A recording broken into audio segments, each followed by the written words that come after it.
The comfort bias trap. Imagine this. You're scrolling through your feed. An article pops up, something that directly challenges your worldview. Maybe it suggests your political belief is flawed. Maybe it questions a health practice you followed for years. The facts are clear, the evidence solid, the logic tight. And yet, before you even finish reading, you feel something tighten in your chest. Discomfort, resistance, a subtle urge to close the tab, scroll past, or dismiss the author entirely. That's not logic talking. That's comfort bias, the unconscious filtration system in your mind that sorts information not by truth, but by emotional safety. We like to think we're rational creatures, moved by logic and facts. But in reality, the human brain is designed to protect us from psychological discomfort, far more than it is to seek truth. Truth, when it threatens identity, belonging, or emotional stability, is automatically categorized as danger. And so, the mind goes to work, not to evaluate the evidence, but to neutralize the threat. This is why people can watch the same documentary and walk away with opposite conclusions. It's why climate change deniers can look at melting glaciers and say natural cycle, while others see a crisis. It's not that one group has access to facts the other doesn't. It's that one group's comfort system is threatened by those facts, and the mind, brilliantly deceptive, finds ways to distort, discredit, or forget. The comfort bias trap works silently. It doesn't scream at you, it whispers. It makes you feel off about an idea before you even know why. It makes you trust people who talk like you, dress like you, sound like you, and instantly doubt those who don't. Not because of what they say, but because of how they make you feel. And here's where it gets disturbing. Your brain doesn't tell you it's doing this. It convinces you that your reaction is logical, that you're just being skeptical, that you're trusting your gut. But what you're often trusting is a filter that was built in childhood, hardened by culture and reinforced by fear. Let's take an example. Imagine someone raised in a deeply religious household. Their identity, family ties, and moral compass are all wrapped in those beliefs. Now, imagine they read a well-reasoned article arguing against a core tenet of that religion. If they accept the logic, what's at stake? Not just an idea, but possibly their place in their community, the approval of their parents, their self-worth. So the brain doesn't allow that logic in. It rejects it not because it's wrong, but because it's dangerous. This is comfort bias. It works in politics too. When a political belief becomes part of who you are, any contradiction feels like a personal attack. It's why debates rarely change minds, because facts don't operate in isolation. They're judged by the comfort they threaten or protect. Social media magnifies this tenfold. Algorithms feed us what aligns with our comfort zones. You feel seen, validated, safe, and every now and then, a piece of content slips through the cracks that challenges your view. You don't argue with it. You just scroll. You feel a twinge. You move on. That twinge is comfort bias doing its job, and the more you obey it, the stronger it becomes. Here's the real trap. Comfort bias doesn't just distort how you see the world. It rewires what you allow yourself to see. Over time, you don't just reject facts that feel unsafe, you stop noticing them altogether. Your brain learns to avert its gaze before discomfort even arrives. You build an echo chamber not just around your ears, but around your eyes. And yet, growth always begins with discomfort. Truth, especially transformative truth, rarely feels good at first. It shakes your foundation. It threatens the stories you've built your identity on. But if you can sit in that discomfort without retreating, if you can hold your gaze when everything in you wants to look away, that's when real awareness begins. This isn't a call to abandon comfort entirely. Emotional safety matters. But it is a call to notice when your rejection of an idea comes not from clarity, but from fear. Ask yourself, am I disagreeing because the idea is flawed or because it feels unsafe to accept? The mind will always find clever ways to protect itself. But truth doesn't care about your comfort. It's not designed to soothe you. It's designed to reveal. And often, that revelation comes cloaked in discomfort, in dissonance, in a silence that makes your hands shake. If you can stand still in that space, you are not weak. You are not breaking. You are shedding. So the next time you feel resistance rise, the next time an idea threatens your sense of self, pause. Breathe. Ask not, is this true? But what part of me feels endangered by this truth? You might find that it's not the idea that's the enemy, but the fear of losing who you think you are. Comfort is a warm blanket, but it can also be a blindfold. If you want to truly see, you must be willing now and then to open your eyes in the cold. Mirror rejection reflex. You ever met someone who just gets under your skin? Maybe they talk too much, brag too much, manipulate too much. Or maybe they're lazy, arrogant, dismissive. Whatever the trait, you see it and immediately reject it. You distance yourself. You criticize. You label them toxic. But here's the twist. What if that very trait you hate so deeply is a hidden part of you? Welcome to the mirror rejection reflex. This isn't some casual defense mechanism. It's a full-bodied psychological blindfold. It's when your subconscious protects your ego by denying parts of yourself that feel unacceptable. So, instead of acknowledging them, you project them outward onto others. You demonize the trait when you see it in someone else, but stay completely blind to its existence within you. The result? You create villains out of people who are, in truth, reflections of your own unresolved shadows. Let's say you despise liars. You rant about honesty. You pride yourself on being brutally transparent. And yet, deep down, you withhold truth from your partner. You sugarcoat your thoughts to avoid conflict. Or maybe you lie to yourself about your job, your relationship, your sense of purpose. But because those lies are internal and carefully justified, you never call yourself a liar. You just rage when others do it. Why? Because you're not really reacting to their lie. You're reacting to the mirror. And the image looking back is too hard to face. This isn't just an idea. It's everywhere in real life. People who label others as attention seekers are often starved for attention themselves, but feel ashamed of needing it, so they attack it when they see it outside.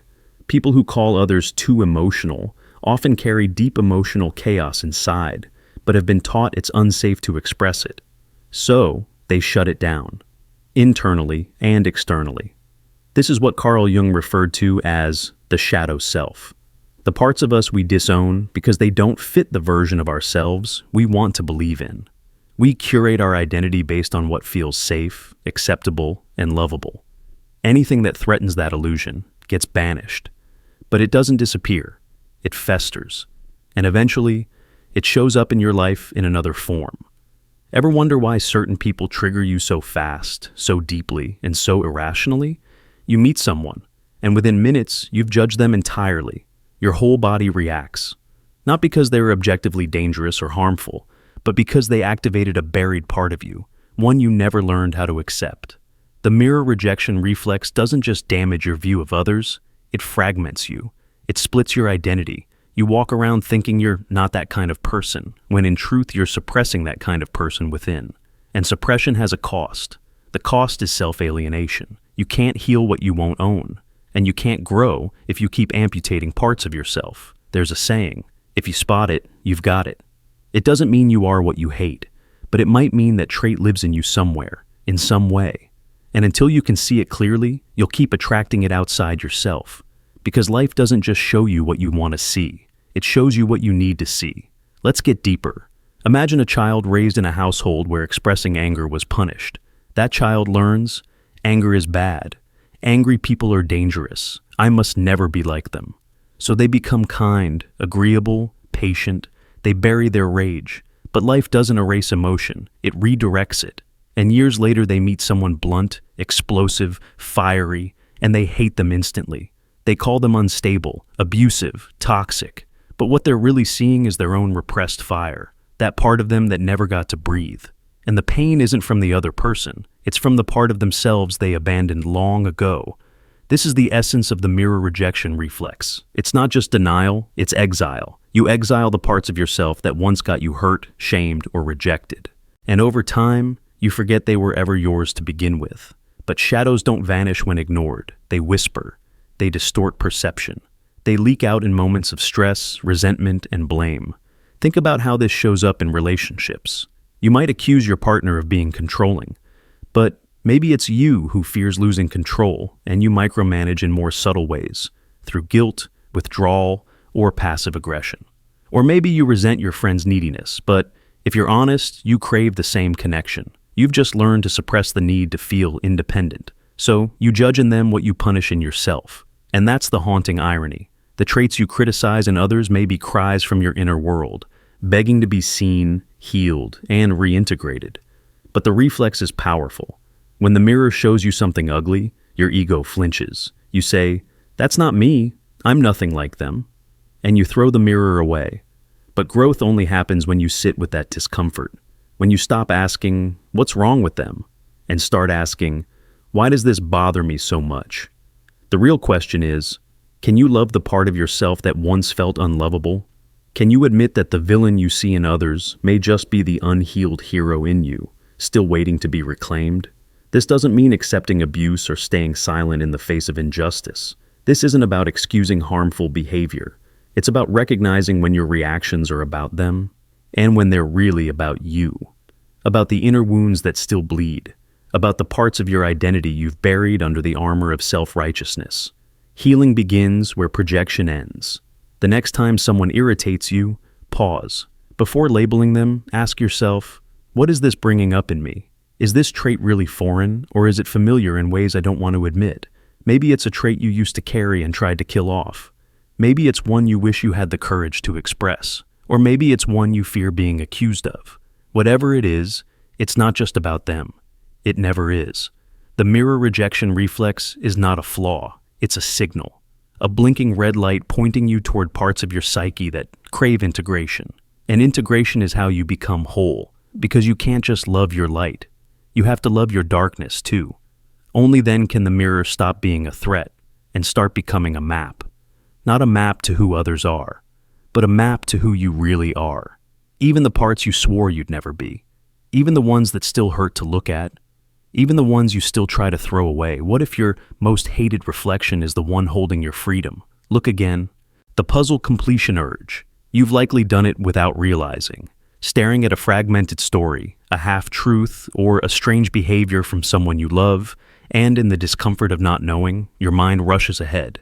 It stitches the pieces together with invisible thread, even if those threads are made from assumptions, guesses, or outright falsehoods. You don't mean to lie to yourself, but you do, because the pain of the unknown is too sharp, and the wound of incompleteness is something the human psyche can't stand to leave open. This is the puzzle completion urge. Your brain is wired not just to seek patterns, but to complete them, not to accept uncertainty, but to resolve it, often prematurely. The moment there's a hole in the logic, your mind throws in whatever will make the image feel whole, even if it isn't true, because something about that neat conclusion, that false sense of completion, offers a chemical reward, a mental exhale, a place to rest, even if it's a delusion. It happens in small ways. A friend stops texting back. Your mind instantly offers an explanation. They're angry at me, or they found someone better. You don't know that. You haven't asked. But your psyche needs to close the loop. Silence feels unbearable. So it writes its own ending, and in big ways too. A relationship ends suddenly. You never get the real reason. So your brain scrawls one in. I was never good enough. They were lying the whole time. Maybe they weren't. Maybe it's not that simple. But ambiguity is a splinter in the soul. So we pull it out with force, even if it causes more damage than clarity ever could. We do this with people, with history, with trauma. We force clean stories onto events that were chaotic and unresolved. A childhood marked by parental coldness gets rewritten as, I must have deserved it.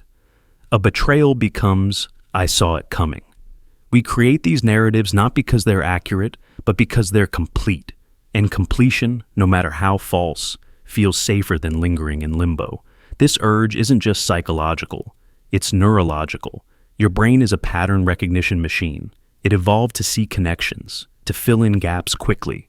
Because in the wild, hesitation could mean death. If you saw movement in the bushes, your brain didn't wait for more evidence. It completed the pattern. Predator. Run. That tendency helped us survive. But now, in a world of emotional nuance and psychological uncertainty, it often leads us astray. And when the urge to complete the puzzle collides with emotional pain, the result can be devastating. We blame ourselves for things that weren't our fault, just to feel some control. We invent enemies where there were only misunderstandings. We mislabel goodbyes as betrayals, simply because I don't know why they left is too painful to sit with. Consider this. When a loved one dies without explanation, no note, no signs, we create our own. It was because of the job. It was the divorce. It was me. That last one is the most dangerous. Children especially are prone to this. A parent disappears, and the child's mind concludes, it must be something I did. Because a painful truth is less terrifying than a shapeless unknown. This isn't just emotional, it's existential. We do it with the universe itself. Faced with the enormity of life, its randomness, its brutality, we crave order. That's why conspiracy theories feel satisfying. That's why ancient myths survive. That's why we search for signs and patterns in the stars, because chaos is unbearable. A false structure is more comforting than no structure at all. But what does this cost us? Everything. When we rush to fill the gaps, we shut down curiosity. We silence the parts of ourselves still asking questions. We cement misunderstandings into truths. We allow pain to ossify into identity. And worst of all, we live inside stories we wrote out of fear, not fact. Think about how often this shows up in conflict. Someone wrongs you, but you don't have all the facts. Instead of waiting, you tell yourself, they hate me. They always wanted to hurt me. Now you react to that story. You distance yourself. You retaliate. And suddenly, a wound that could have been healed becomes permanent. Not because of what happened, but because of the meaning you forced into the silence. You filled the puzzle with poison. What's truly terrifying is this. The puzzle completion urge is self-reinforcing. Once you build a story, your mind looks for confirmation. You see what supports your version. You ignore what challenges it. It's called confirmation bias. But at its core, it's just the puzzle completion urge digging in, defending its fragile construction like a fortress, and it goes deeper still. Even your sense of self may be built on this urge. You take scattered moments from your past, your successes, your failures, your traumas, and you arrange them into a coherent identity. I am someone who always gets left. I am never good at love. I am strong because I survived. These aren't lies, but they are edited. Your mind trimmed away the contradictions, the complexity, to make something it could live with, something whole. But what if your wholeness is a story made of glue and hope? What if the real truth, about you, about others, about the past, is still unfinished? Here's the hard medicine. You may never get all the pieces. People die, stories get lost, motives stay hidden. Sometimes there is no clean answer, no satisfying explanation, just a jagged wound in the middle of your memory, and your work isn't to close it, but to sit with it, to resist the urge to make it pretty, to honor its sharpness, because there is wisdom in waiting. There is strength in not knowing. There is healing in staying with the broken image long enough to realize that maybe you don't need to finish the puzzle to move on. Maybe you only need to accept that some puzzles were never yours to solve. But that's not easy. It goes against the grain of the brain, against the wiring of survival. It takes training to breathe in the unknown and not flinch. It takes awareness to catch yourself mid-story, mid-assumption, and say, I don't actually know, and to let that be enough. The next time you're about to fill in the blanks, pause. What if the gap is sacred? What if the space between the facts holds a truth too big for your mind to shape right now? Let it remain open, because the lie you insert to complete the story may keep you comfortable, but it may also keep you stuck. And maybe, just maybe, freedom lies in not finishing the puzzle at all. Cognitive dissonance, firewall. Your mind was never built to handle contradiction with grace. It was built to survive, to protect itself, to keep you functioning. And when your actions clash violently with your beliefs, your brain doesn't just let the discomfort sit there and fester. It builds a wall, a firewall, not to shield you from the world, but to shield you from yourself. This firewall is called cognitive dissonance, a psychological pressure system so powerful it can twist your memory, rewrite your values, and bury obvious truths under carefully woven lies, all without you realizing it's happening. It doesn't matter how intelligent you are. It doesn't matter how moral you think you are. If your behavior contradicts your identity, your brain starts working overtime, not to correct your actions, but to protect your story, your sense of self. Imagine a man who values honesty above all else. He teaches his children to always tell the truth, boasts about his integrity at work, and holds contempt for liars. But one day, he cheats on his taxes. Just once. Just a small adjustment. Nothing major, he tells himself. But the moment that action occurs, a crack opens between who he believes he is and what he just did. That crack is unbearable. It threatens his entire identity. And so, his brain does what it must. It rationalizes. It whispers, the government wastes money anyway. It says, everyone does it. It even goes so far as to say, this isn't lying, it's balancing the scales. And just like that, the dissonance fades. Not because he became more honest, but because the mind built a bridge of lies to restore internal harmony. Now, multiply that by millions. Every day people eat animals while loving their pets, condemn violence but cheer for war, fight for justice while ignoring injustice right next to them. They tell themselves, it's complicated, when the truth is simple but painful. They say, I'm not perfect, as if imperfection is permission, and once the justification takes root, it doesn't stop. It grows. It creates a feedback loop. The more you justify, the more your brain reinforces the belief, and over time, that belief becomes your truth, even if it started as a cover for a contradiction. This isn't weakness, it's wiring. Leon Festinger, the psychologist who first defined cognitive dissonance, showed how deeply the mind resists contradiction. In one famous study, participants were asked to lie and say a boring task was fun. Those paid only $1 to lie later convinced themselves the task was actually enjoyable, because the lie wasn't worth the money. Their brain couldn't tolerate the idea that they lied for such a small reason, so it changed the memory to reduce the discomfort. The mind rewrote reality. But here's the twist. This mental firewall doesn't just protect you from guilt, it protects you from growth. Because growth requires seeing the ugly parts, the failures, the hypocrisy, and cognitive dissonance is a defense system built to avoid that exact confrontation. It doesn't just mask pain. It preserves the illusion that you are exactly who you claim to be, even when your actions scream otherwise.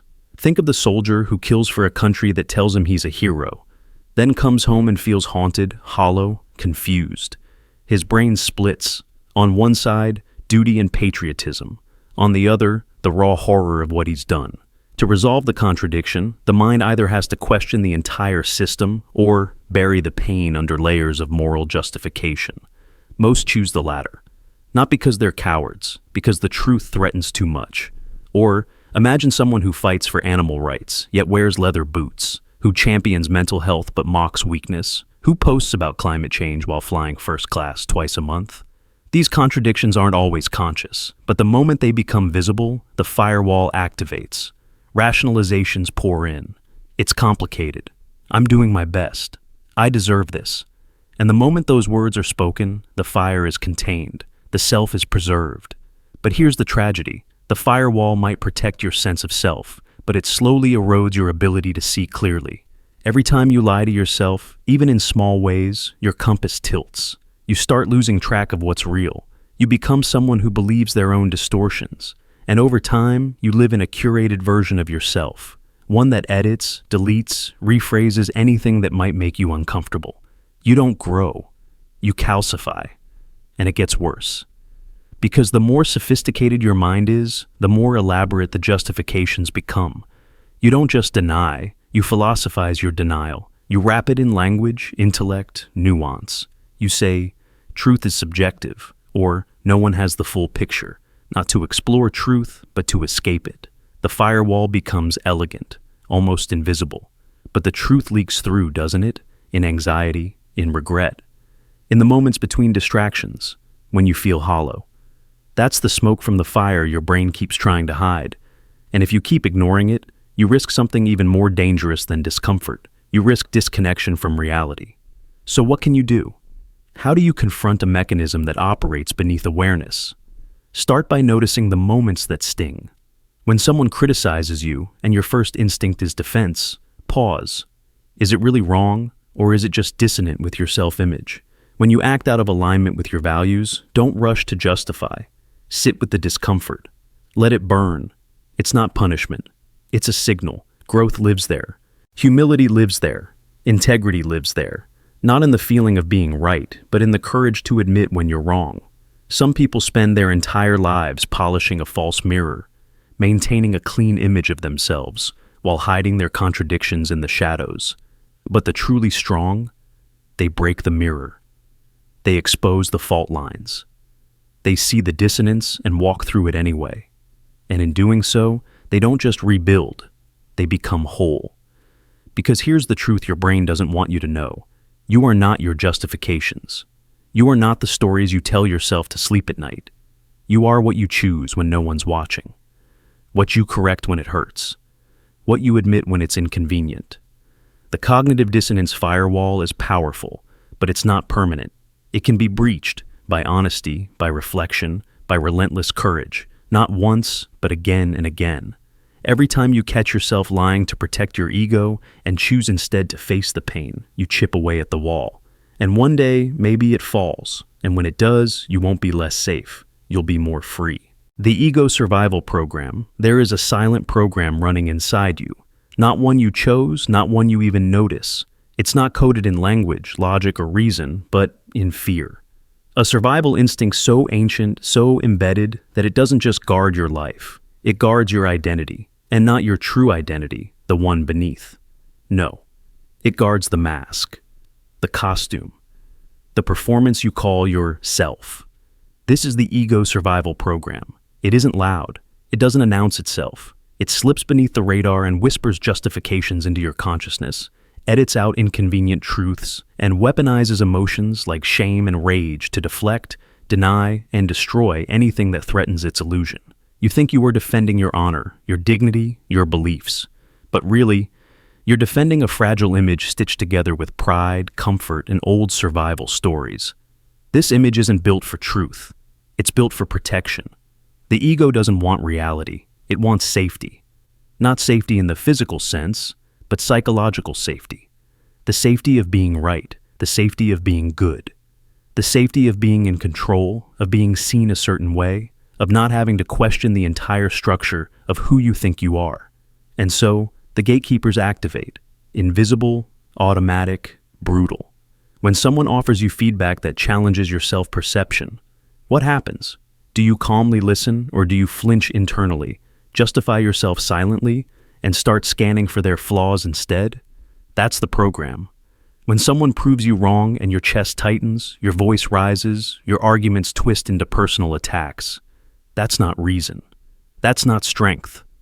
That's fear disguised as confidence. That's the program protecting its script.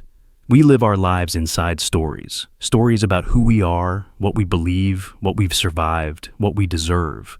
But these stories aren't just memories. They are defense systems. The ego survives by editing the narrative so ruthlessly that anything unfamiliar or uncomfortable becomes dangerous. Growth becomes betrayal. Accountability feels like annihilation.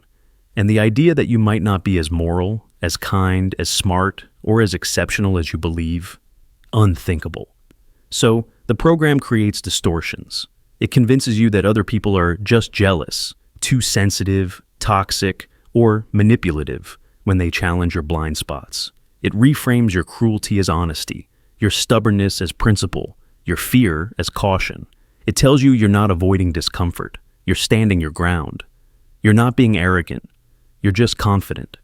You're not insecure. You're misunderstood. And slowly these illusions become your walls. One of the program's most sinister tricks is self-deception through moral superiority.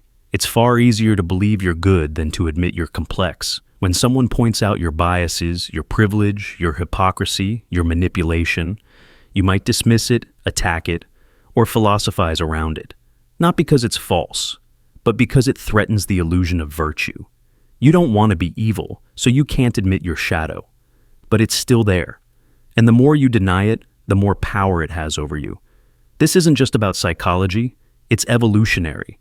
The human brain evolved to bond with groups, and within those groups, your identity was your access to resources, protection, and status. If you lost your role, if the group no longer saw you as valuable, you were vulnerable. Rejection meant death. So now, thousands of years later, your nervous system reacts to social threat as if it's mortal danger. An insult becomes an attack. A correction feels like exile. A moment of shame feels like drowning. You lash out not because you're angry, but because you're afraid to lose the mask you've confused for your skin. But here's the cost. This program doesn't just protect you from others. It protects you from yourself. You can't grow past a truth you won't admit. You can't evolve while clinging to a version of you that was built to survive, not to awaken. And so, you stay stuck. Not because you're broken, but because you've outsourced your truth to an algorithm of fear. Imagine a man who prides himself on being honest. He believes lying is a weakness. He scorns others for dishonesty. But when he's caught deceiving someone, he doesn't see it as lying. He calls it protecting them. When his partner points it out, he calls her too emotional. When a friend confronts him, he says, "You don't understand the full story." He would rather burn every bridge than face the fact that his moral self-image is cracked, that his ego has tricked him into defending the very thing he hates in others. That's the program in action, and it happens to all of us. You might believe you're a good listener, but the moment someone says, "You're not hearing me," you start crafting counter-arguments in your head. You believe you're emotionally intelligent, until your partner says, "You're dismissing my feelings," and you tell them they're overreacting. You see yourself as humble until someone offers you real advice, and your first instinct is to prove you already knew it. The ego doesn't want insight, it wants reinforcement. But this isn't hopeless. You don't need to destroy your ego. You just need to recognize when it's speaking. Catch the moment you feel defensive. That jolt in your chest, that urge to correct, to explain, to win. That's not truth. That's fear. That's the gatekeeper rising from the shadows, trying to keep the illusion intact. Breathe. Wait. Ask yourself, not, "How do I prove them wrong?" but, "What if there's truth in this I don't want to see?" What if this discomfort is a doorway?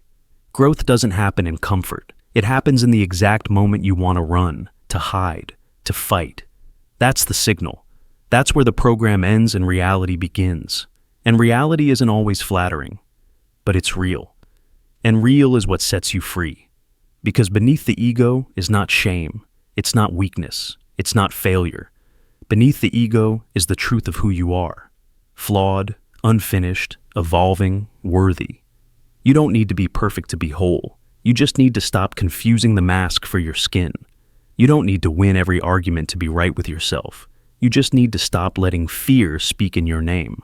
So ask yourself, how many of your reactions are truly yours? How much of your identity is a defense against wounds you never healed? How much truth have you silenced because it cracked your mirror? Because the longer you protect the illusion, the longer you delay the awakening. And the awakening hurts, but it heals. It dissolves the program. It shows you that you were never just your pride, your labels, your defenses. You were always more, always deeper. And only when you stop fighting the truth can the real you begin to speak.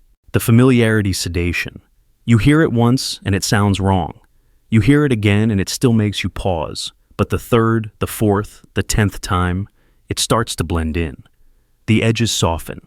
It no longer sparks resistance, not because it became true, but because it became familiar. This is not persuasion. This is sedation. Your instinct to question doesn't die. It falls asleep. That's the trap of familiarity. Your brain was not designed to track truth. It was designed to track patterns. Repetition is its language. And so, over time, whatever you hear most becomes what you believe. Not because you examined it, but because you've simply heard it enough. This is why propaganda works, why slogans are short, why cults chant, why rumors thrive. Not because they're backed by evidence, but because they ride the rhythm of repetition. The mind mistakes frequency for fact. Hear it often enough, and your gut starts nodding even when your reason should recoil. You think you're immune, but you're not. No one is. Because the brain has a shortcut. If an idea feels familiar, it feels safe. And if it feels safe, it feels true. This is the familiarity sedation. It doesn't shout, it hums. It doesn't force you. It slowly puts your doubt to sleep. Think about the lies you've heard since childhood. About success, about love, about who you're supposed to be. You're not enough. You have to earn love. They'll leave if you show too much. These aren't facts, these are recordings, played in loops by teachers, parents, media, and over the years, those tapes stopped sounding foreign. They became the background noise of your identity. You don't question them anymore, you live by them, because they feel familiar. Even advertisers exploit this glitch. The more times you hear a brand name, the more you trust it, without realizing why. That's why companies spend billions to make sure you hear their name, their slogan, their tone, over and over. They don't need to convince you, they just need to repeat. But it goes deeper. Familiarity doesn't just sedate your mind, it rewrites your emotional landscape. The first time you hear a conspiracy theory, it might sound ridiculous. The second time, maybe still. But after the fifth or sixth exposure, often without realizing, you begin to soften. You don't believe it yet, but you no longer reject it. You become neutral, then curious, then convinced. This is how misinformation spreads. Slowly, gently, through passive repetition, through echoes in your algorithm, through memes, jokes, headlines, background chatter. And the danger? You don't realize it's happening, because sedation doesn't announce itself. It just numbs the alarm. There's a reason authoritarians control media, why cults isolate members, why manipulative people repeat the same narratives until they are embedded in your spine. They don't argue, they repeat. And they know that if you hear the lie often enough, eventually, your silence will sound like agreement. And eventually, your agreement will feel like belief. It's not just external. You do it to yourself, too.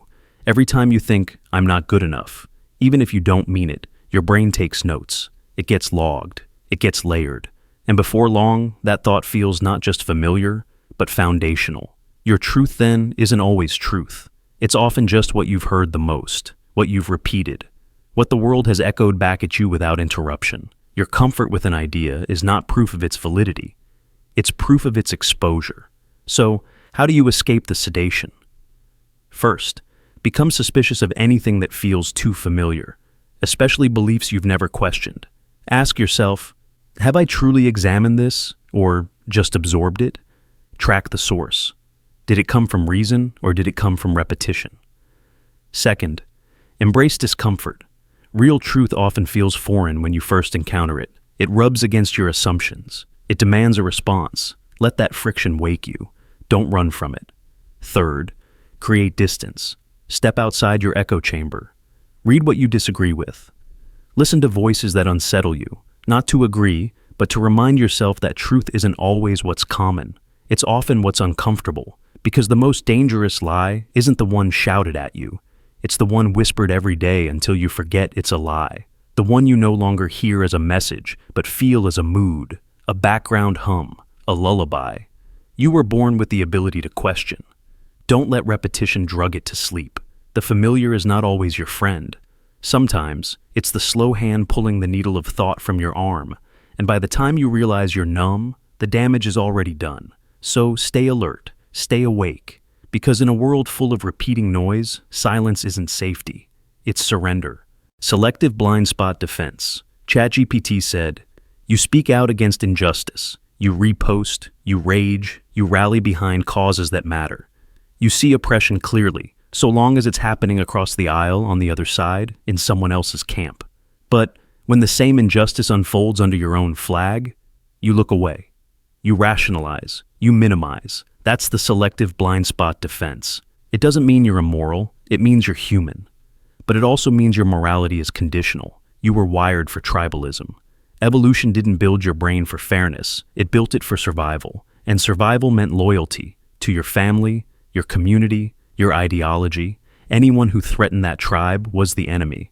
And so, your empathy evolved with a filter. When they suffer, you doubt it. When we suffer, you amplify it. When they do wrong, you demand justice. But when we do wrong, you change the subject. You search for context. You call it an exception. Think of it like this. If your friend lies, you might say they were stressed or confused or protecting someone. But if a stranger lies, especially someone from an opposing group, you say they're manipulative, untrustworthy, a liar. The action is the same, but your interpretation isn't. Why? Because of the selective blind spot. Loyalty overrides logic. In politics, it's blatant.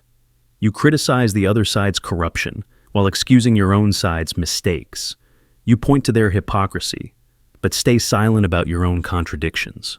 Your outrage isn't always about ethics. Sometimes, it's just a reflection of your alliances.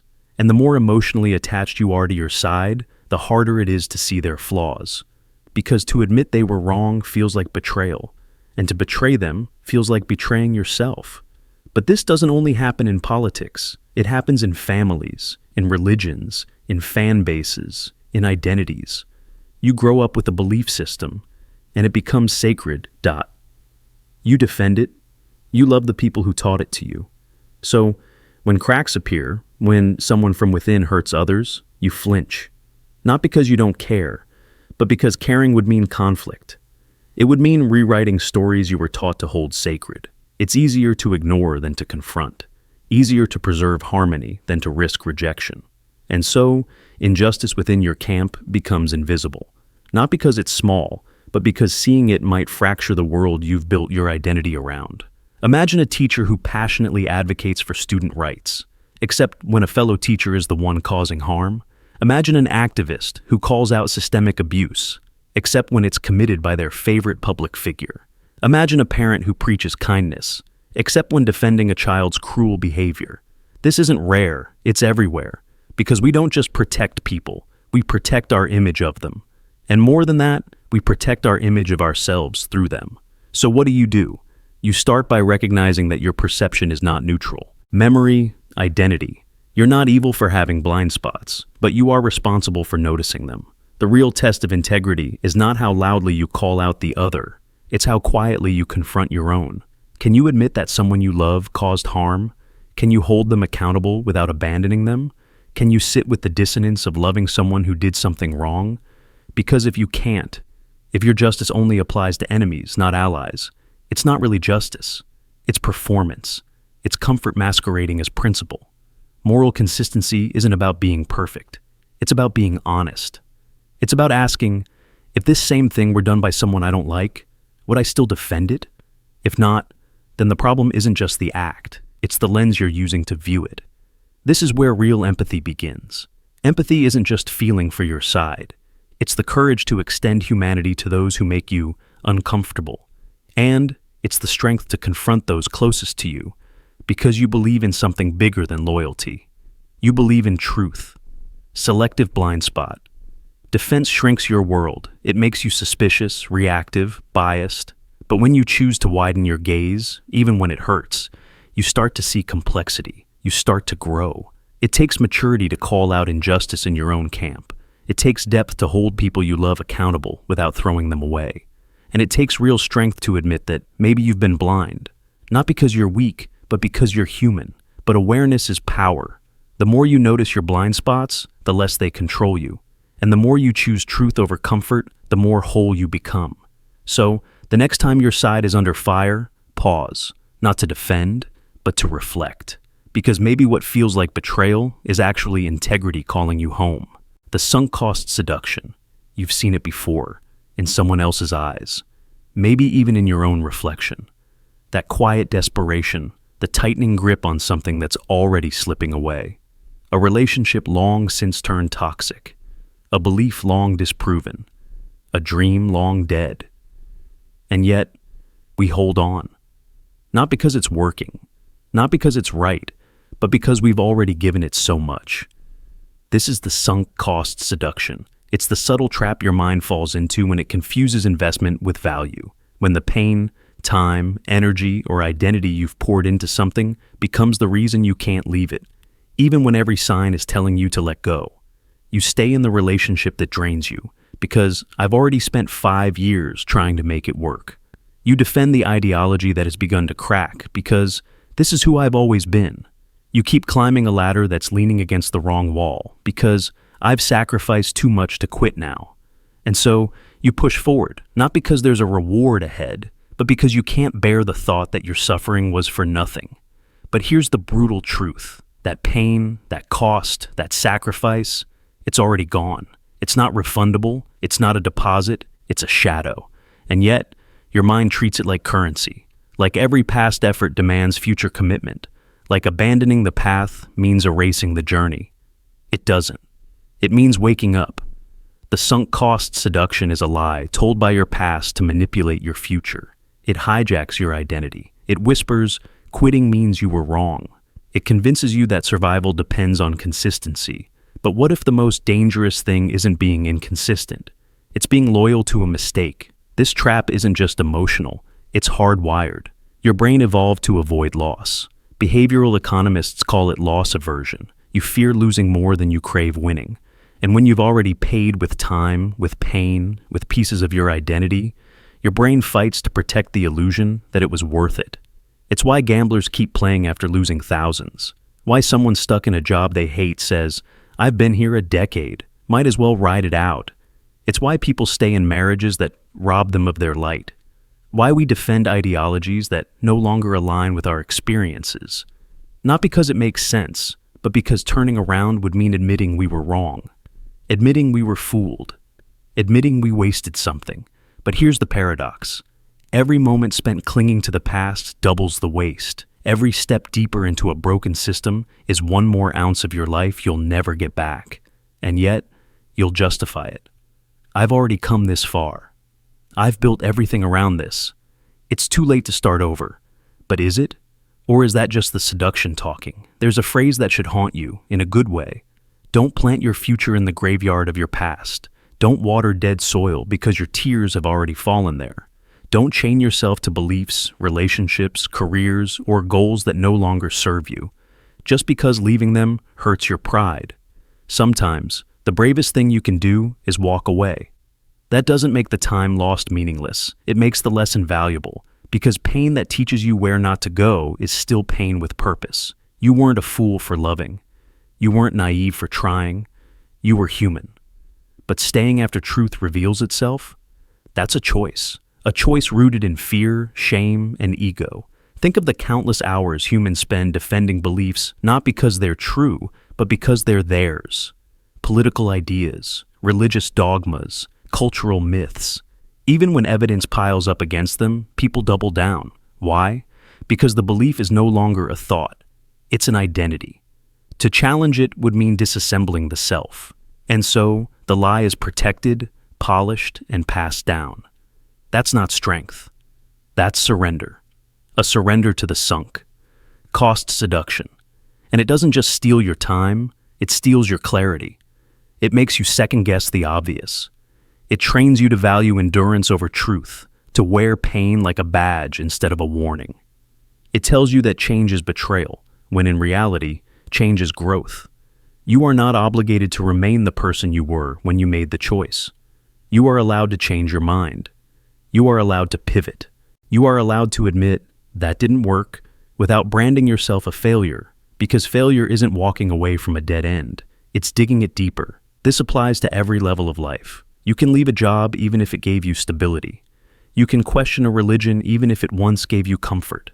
You can end a friendship even if it shaped your past. You can say, "I no longer believe this," even if you taught others to believe it. You don't owe your past anything that would rob your future. But to escape the seduction, you have to confront a harder truth. You must grieve the version of yourself that needed it. You must look the wasted years in the eye and say, "You mattered, but you do not define me." You must stop performing loyalty to illusions just because you built your identity around them. And you must learn the difference between sacrifice and self-destruction. Sacrifice is noble when it leads somewhere real, but when it becomes a monument to your unwillingness to pivot, it's a prison. One built with bricks of guilt and mortar of pride. The question isn't, what have I given? It's, what is this still giving me? And if the answer is nothing but exhaustion, then staying isn't honorable. It's harmful. So pause. Examine your path. Is it aligned with who you are now, or only who you used to be? Are you still chasing something real, or just refusing to admit it's gone? The sunk cost seduction wants you to protect illusions. Your awakening demands that you destroy them. And when you do, when you finally let go, you may find something unexpected. Freedom. The kind that comes not from having the perfect story, but from being brave enough to leave the wrong chapter unfinished. You were not made to be consistent. You were made to evolve. The identity truth filter. You are not who you think you are. You are who you need to be to stay consistent with the story you've already written about yourself. And that story, crafted slowly over years, layered with culture, ego, memory, and survival, isn't something your brain lets go of easily. In fact, it will defend that story even when it's wrong, even when it's killing you, because to the mind, losing the story is worse than losing the truth. This is the identity truth filter, a psychological shield so deeply embedded in your mind that you don't even notice it operating. It doesn't block lies, it blocks contradictions. It edits reality so that only information aligning with who you believe you are is allowed in. Anything else, any fact, idea, evidence, or feedback that threatens your constructed identity, gets dismissed, ridiculed, or warped until it fits. You don't reject information because it's false. You reject it because it doesn't fit. Because it doesn't match the role you're playing in your own life. You think you're evaluating the world objectively, but often you're just defending a mask, one you've worn so long it feels like skin. Take the example of a man who believes he is deeply rational. It's part of his identity. He prides himself on logic, on evidence, on being above emotion. Then someone tells him he's being emotionally reactive in an argument. He doesn't pause. He doesn't consider. He gets angry. Not because it's false, but because if it's true, his entire self-image crumbles. His brain rushes to defend the story, not the truth. He might cite irrelevant studies, attack the messenger, or twist the meaning of emotion to something external. He will do anything to avoid admitting that the identity he's built could be flawed. Or think of the woman who sees herself as kind and tolerant. That identity shapes every interaction. But then she's told she dismissed someone's pain, or laughed at something harmful. Instantly she feels the cognitive alarm, not just guilt, but threat. The threat of being someone she swore she wasn't. And so, her brain activates the identity filter. She says the person is too sensitive, that it wasn't her intention, that her history proves she can't possibly be that way. The truth wasn't unbearable. What was unbearable was the identity fracture. This filter runs deep. It starts early. If you were praised as the smart one, you learned to fear mistakes. If you were called the rebel, you learned to reject conformity, even when cooperation mattered. If you were the strong one, you learned to bury vulnerability, because feeling weak felt like betrayal. Slowly, your actions weren't based on curiosity. They were based on maintaining a label, and labels harden into shields. Over time, you start curating your truth intake. You only read what aligns with your worldview. You only follow people who reinforce your values. You only accept feedback that flatters your role. You start living in an echo chamber, not of information, but of identity. And when the real world presents you with truths that don't match, you dismiss them not with logic, but with defense mechanisms wrapped in confidence. Have you ever noticed how the most intelligent people often have the most elaborate blind spots? That's not a coincidence. Intelligence just gives your identity filter sharper tools. You don't just deny, you debate. You don't just avoid, you rationalize. You make your defenses sound like insight. But deep down, something aches. A quiet, invisible fracture where truth tried to get in and failed. And this isn't just individual, it scales. Political identities, religious identities, even moral identities, they all come with filters. Not to help you grow, but to keep you inside the lines. You become loyal to the mask, and any truth that asks you to take it off becomes the enemy. That's why real growth feels like death. Because in a way, it is. It's the death of the person you thought you were, the version of you that was certain, that was comfortable, that was safe. Truth doesn't just ask for acceptance, it asks for transformation. And your mind, built for survival, resists transformation with everything it has. But here's the deeper cost. Every time you reject a truth to protect your identity, you trade clarity for comfort. You choose to stay in a familiar dream instead of waking up. And eventually, you don't even know what you believe anymore. You just know what you're supposed to believe, what your role demands. To break this filter, you don't need more facts. You need courage. The courage to admit that you're not always who you say you are, that your image is not sacred, that your beliefs might be outdated, that the story of you might need rewriting. Ask yourself, when was the last time you changed your mind about something core? When was the last time someone challenged you and you truly listened? Not to refute, but to understand. When was the last time you let a truth in that hurt your ego? If the answer is never, then the identity filter is fully operational. And that means you're not seeing the world. You're seeing a mirror. Truth isn't loyal to your story. It doesn't care about your self-image. It doesn't wait for your permission. It simply exists. Raw, inconvenient, sometimes brutal. And your ability to evolve depends entirely on whether you let it in. Because here's the paradox. The more willing you are to question who you are, the more stable you actually become. Not because your identity becomes stronger, but because it becomes real, flexible, honest, alive. So the next time you feel resistance, not to a lie, but to a truth that just doesn't fit, pause. That discomfort? That's not danger. That's the edge of your story. And beyond it lies a version of you who doesn't need filters to feel whole. That version isn't easy to reach, but it's worth everything. The denial comfort loop. There's a moment you felt before, quiet, invisible, but heavy. You sense something isn't right, a twitch in your gut, a flicker of discomfort in your chest, a shadow at the edge of awareness. But instead of facing it, you blink it away. You change the subject, you reach for your phone, you say, "It's nothing." And just like that, you step into the loop. This is the denial comfort loop, a mechanism so subtle it feels like self-care, so constant it becomes the rhythm of your life. You know something's off, a relationship, a habit, a truth buried in silence, but facing it means risking collapse. So you don't. You tuck it away. Not because you're weak, but because some part of you still believes that looking too closely will break you. That awareness is too dangerous. That change is too costly. But denial doesn't stay quiet forever. It doesn't disappear. It mutates. It embeds itself in your routine. It disguises itself as comfort, as being strong, as keeping the peace. You convince yourself that now isn't the right time, that you're too busy, that it'll resolve on its own. You call it patience. You call it balance. But deep down, you always knew. You just weren't ready to see. Denial isn't always loud. Sometimes it sounds like, "I'm fine." Sometimes it looks like smiling through pain. Sometimes it feels like choosing distraction over reflection again and again until you forget what silence feels like. You build an entire life around not knowing, scheduling it, decorating it, even succeeding within it. You become high-functioning in your avoidance, and from the outside, everything looks okay. But inside, you're carrying questions you're too afraid to ask. Because you do ask them, late at night, when your guard is down, you ask in whispers, "Am I really happy? Do they actually care about me?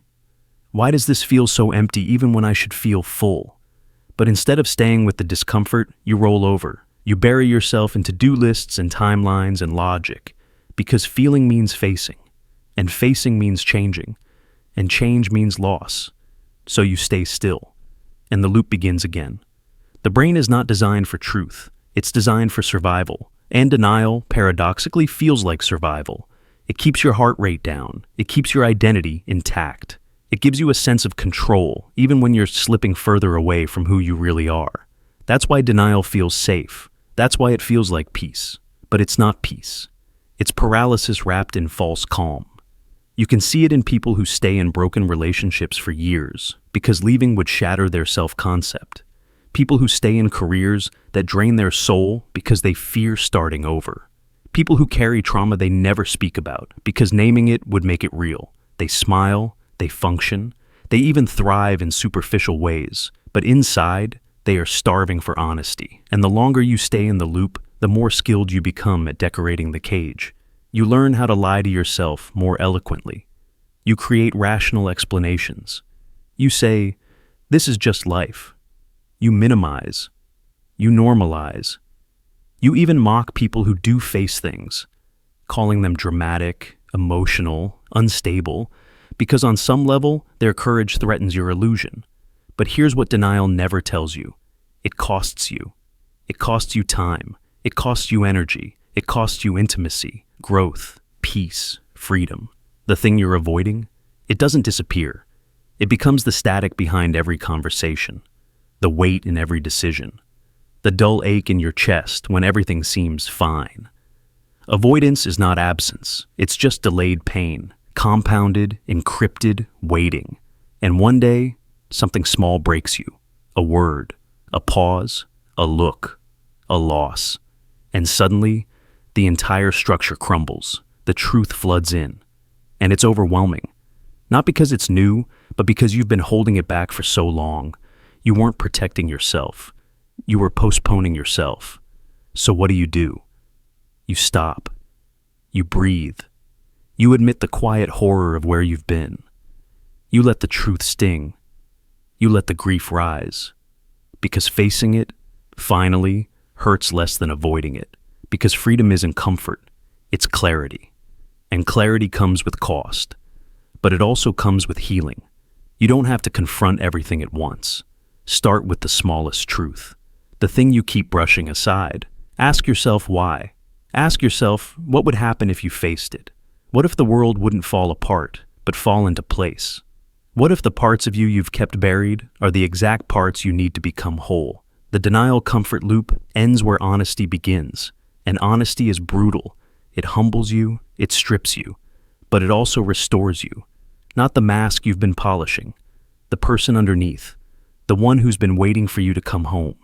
So the next time you feel that tiny ache, don't run, don't distract. Don't bury it in routine, sit with it.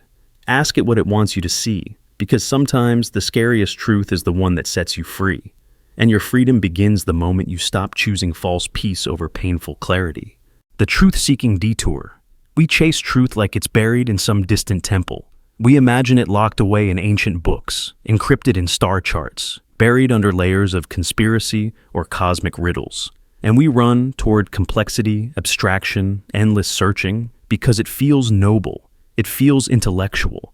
It feels like we're seeking enlightenment. But sometimes, it's just a detour, a beautifully disguised escape from what's already right in front of us. The hard, uncomfortable truths don't wear cloaks. They sit silently in your daily life, in the way your voice changes around certain people, in the anxiety that flares when you're left alone, in the habits you defend, but know are decaying you from within. These truths don't require discovery, they require facing.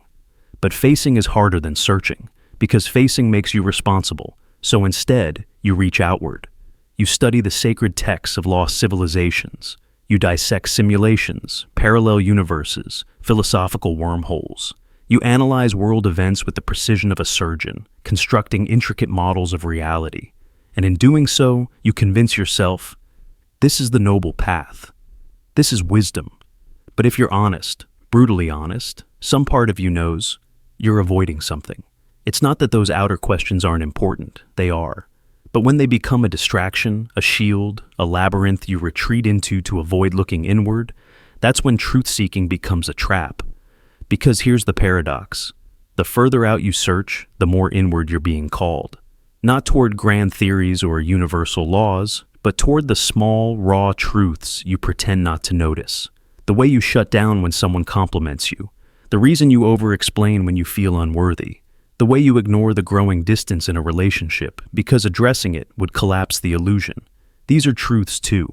They don't require a telescope, just courage. And courage doesn't look like shouting ideas. It looks like silence. Like sitting alone with a question you've been avoiding for years. A question like, why do I really need to be right? Or, why does love scare me more than pain? Or, what do I gain by not changing? But these truths aren't glamorous. They don't trend. They don't get published. They don't reward you with applause. They simply sit, unmoving, waiting. And every day you don't look at them, they grow heavier in your bones. There's a reason so many truth seekers feel hollow, because knowledge without confrontation is just decoration, a way to feel smart without becoming real. You can understand the nature of time, entropy, and human cognition, and still avoid admitting, I am lonely, or I am ashamed, or I am pretending to be fine. Some truths don't need to be discovered. They need to be allowed. And so you keep searching, not for what's true, but for what's distant. Because distance feels safer than depth. You devour theories that distract you from the truth that your body already knows.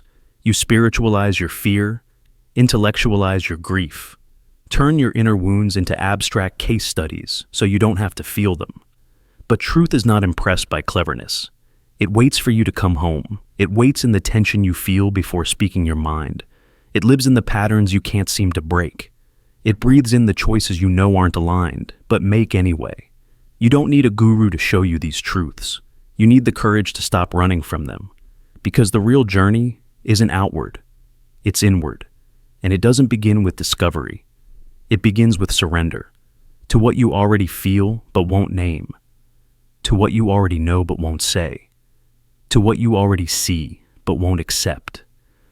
There's no secret code, no final revelation, just the slow, steady process of unlayering, of peeling back the excuses, the stories, the detours, and finally meeting yourself as you are, not as you wish to be.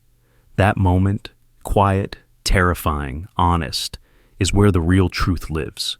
Not in the stars, not in the scriptures, not in the simulations, but in your kitchen, in your mirror, in your silence. You can search the world 100 times over and never find what you're unwilling to face in yourself. So be careful when the search becomes seductive. Be careful when questions become noise. Sometimes, the most radical thing you can do is stop reaching and start listening, because truth doesn't always need to be found. Sometimes, it just needs to be heard. The good person illusion. You believe you're a good person. Not perfect, but good at heart. Kind, honest, fair. And because you believe that, something strange begins to happen. Everything you do, even when it hurts someone, even when it contradicts your values, still feels justified, still feels right. That's the good person illusion. A quiet, invisible bias that bends reality just enough to keep your self-image intact. You don't see your flaws, you explain them away. You don't take full responsibility. You reinterpret the facts until your conscience feels clean. And the scariest part? You don't even know you're doing it. It begins with a story you learned early on. That good people behave well and bad people don't. So you spend your life proving you're one of the good ones. You donate, you help, you show empathy when it counts. But when you're the one who lies, the one who lashes out, the one who causes harm, you split. You tell yourself it was justified. It was a bad day, a misunderstanding, a necessary reaction. And just like that, the story survives. You don't question whether the act was wrong. You question whether it counts because you did it. You bend reality around your identity. Not because you're a narcissist, but because you've confused being good with feeling good about yourself. Think about how often we do this. You say something cruel, but because you know you're a kind person, you chalk it up to frustration. You ignore someone's pain, but because you usually care about people, you assume they're overreacting. You break a promise, but instead of owning it, you minimize the impact. Because good people don't really hurt others, right? That's the illusion. Your belief in your own goodness becomes a shield, one that blocks accountability, one that turns reflection into defensiveness, and over time, it makes you blind to the very parts of you that need to be seen. This isn't about guilt tripping. It's about the human tendency to protect our self-image at all costs, because the idea that you might have caused harm is painful, and the idea that you might not be as good as you thought, that's unbearable. So, the mind rewrites the memory, it softens the edges, it edits the tape, but the truth doesn't go away just because you deny it. It waits in the people you hurt, it waits in the patterns you repeat, and eventually it becomes a wall between who you think you are and who you really are. This illusion shows up in relationships. You say you love someone, and you believe it. But maybe you don't listen to them. Maybe you ignore their boundaries. Maybe you guilt them into staying when they want to go. But because you love them, you assume your actions must be loving too. You never ask how they feel loved. You just assume they do, because you're a good person. So whatever you're doing must be good. It shows up in activism. You stand for justice. You raise your voice against oppression. But maybe you shame people who disagree. Maybe you silence them. Maybe you act with the same rigidity you claim to oppose. But because your cause is noble, you never question your tone, your tactics, your blind spots. Because how can a good person fighting for a good cause be doing harm? It shows up in parenting. You want the best for your child, but maybe you invalidate their emotions. Maybe you punish them out of your own unhealed fear. Maybe you mold them in your image instead of letting them unfold. But because you're a loving parent, you assume your control is care, your fear is wisdom, your dominance is protection. The good person in illusion isn't just self-deception, it's self-preservation. And the more you cling to it, the more it costs you. It costs you growth. It costs you truth. It costs you the depth of connection that only honesty can build. The hardest thing you'll ever do is admit you've hurt someone while believing you were doing the right thing. That you acted selfishly while thinking you were being generous. That you ignored someone's truth because your ego needed to be right. But that's where real goodness begins, not in your image of yourself, but in your willingness to shatter it. Because good isn't something you are, it's something you practice, and practice requires failure, reflection, ownership, You don't get there by saying, I'm a good person. You get there by asking, where might I be wrong? True integrity lives in that question, because the moment you believe your goodness is permanent, you stop growing. You stop checking yourself. You stop listening when people tell you you've crossed a line. You start choosing comfort over conscience. And that's how the illusion wins. But there's another way. You can drop the performance. You can let go of the need to feel like a good person and start doing the hard work of becoming one. That means listening when someone tells you they're hurt, even if you didn't mean to hurt them. That means noticing when your actions don't match your values and choosing to change. That means allowing yourself to be wrong, not as a failure, but as a doorway to deeper awareness. You are not good because you believe you are. You are good when you are brave enough to see where you are not and still choose better. The illusion will tempt you every day. It will whisper, you don't need to change. You're one of the good ones. But the mirror doesn't lie. And if you can stand to look, really look, you'll find something more powerful than comfort. You'll find clarity. And in that clarity, the real goodness begins. The pain avoidance prism. There's a strange thing the human mind does when confronted with pain. Not the sharp kind that bleeds, but the deeper kind. The kind that changes how you see yourself. The kind that threatens the stories you live inside. When truth arrives with claws and fire, the mind doesn't always meet it head on. It often does something quieter, something elegant. It bends. This is the pain avoidance prism. You don't just lie to yourself. That's too simple. What you do is craft a version of reality that still fits inside your emotional skin. You twist angles, blur details, and soften truths. Not because you're weak, but because your psyche has learned that comfort sometimes matters more than accuracy. And so, piece by piece, your clarity is replaced by something that feels safer. Not something true, just something tolerable. It starts subtly. You see someone's betrayal, but tell yourself they didn't mean it. You notice a pattern of failure, but think, it's just bad luck. You suspect that a dream is dying, but say, maybe I just need more time. These aren't conscious lies, they're emotional reflexes. They happen beneath your awareness, an ancient defense mechanism rooted not in logic, but in survival. Because truth can shatter you. Truth can unravel the stories you've used to keep yourself upright. It can force you to confront the fact that the love wasn't real, that the version of you you're clinging to isn't honest, that the path you're walking no longer leads where you thought. And that kind of realization, it doesn't just sting. It unhomes you. It leaves you exposed, confused, and aching for structure. So, you build a prism. You let the mind refract truth into softer beams of light, each angle offering a slightly distorted, but less painful interpretation. You're not in denial exactly. You're in emotional self-preservation. But in doing so, you trade clarity for comfort, and comfort, over time, becomes a cage. Because here's what no one tells you. What soothes you in the short term stagnates you in the long term. You avoid the pain of confrontation, so you stay in a friendship that manipulates you. You avoid the pain of guilt, so you tell yourself you did your best, even when you know you didn't. You avoid the pain of loss, so you keep reviving something dead, pretending it still breathes. And every time you do, the prism grows thicker. Your world becomes more tolerable, yes, but also more false. And you stop seeing things for what they are. You see them for what you need them to be. This shows up everywhere. In relationships, you overlook red flags not because you don't see them, but because acknowledging them would mean starting over. It would mean admitting that the years you spent investing were built on a story that no longer holds, so you edit the narrative. You exaggerate the good, you downplay the harm, and you tell yourself, this is what love is supposed to be. In identity, you hold onto labels and roles long after they've expired, because shedding them means facing the unknown.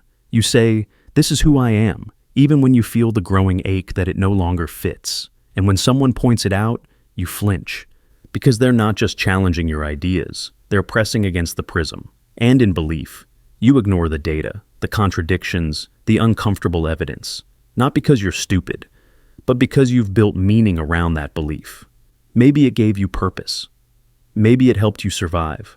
And now, to question it feels like pulling the thread that unravels your whole existence. So, instead of seeing, you shelter. But there is a cost. Every distortion you allow to remain becomes a crack in your foundation.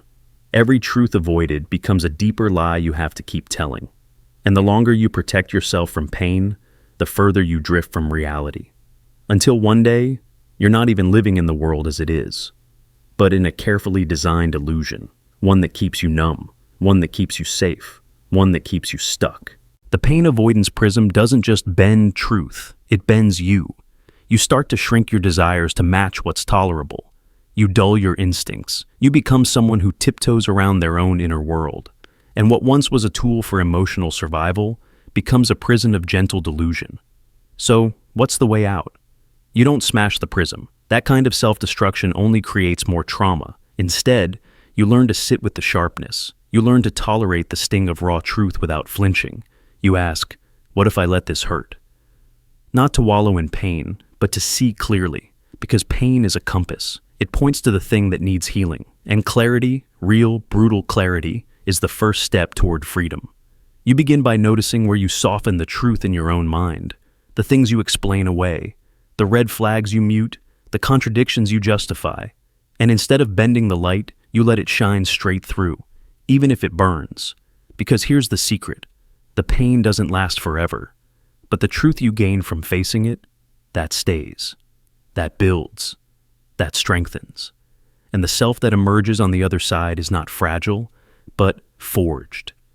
You become someone who no longer fears discomfort, who no longer edits reality just to survive it, someone who can look at a shattered dream and say, yes, it hurt, and now I rebuild.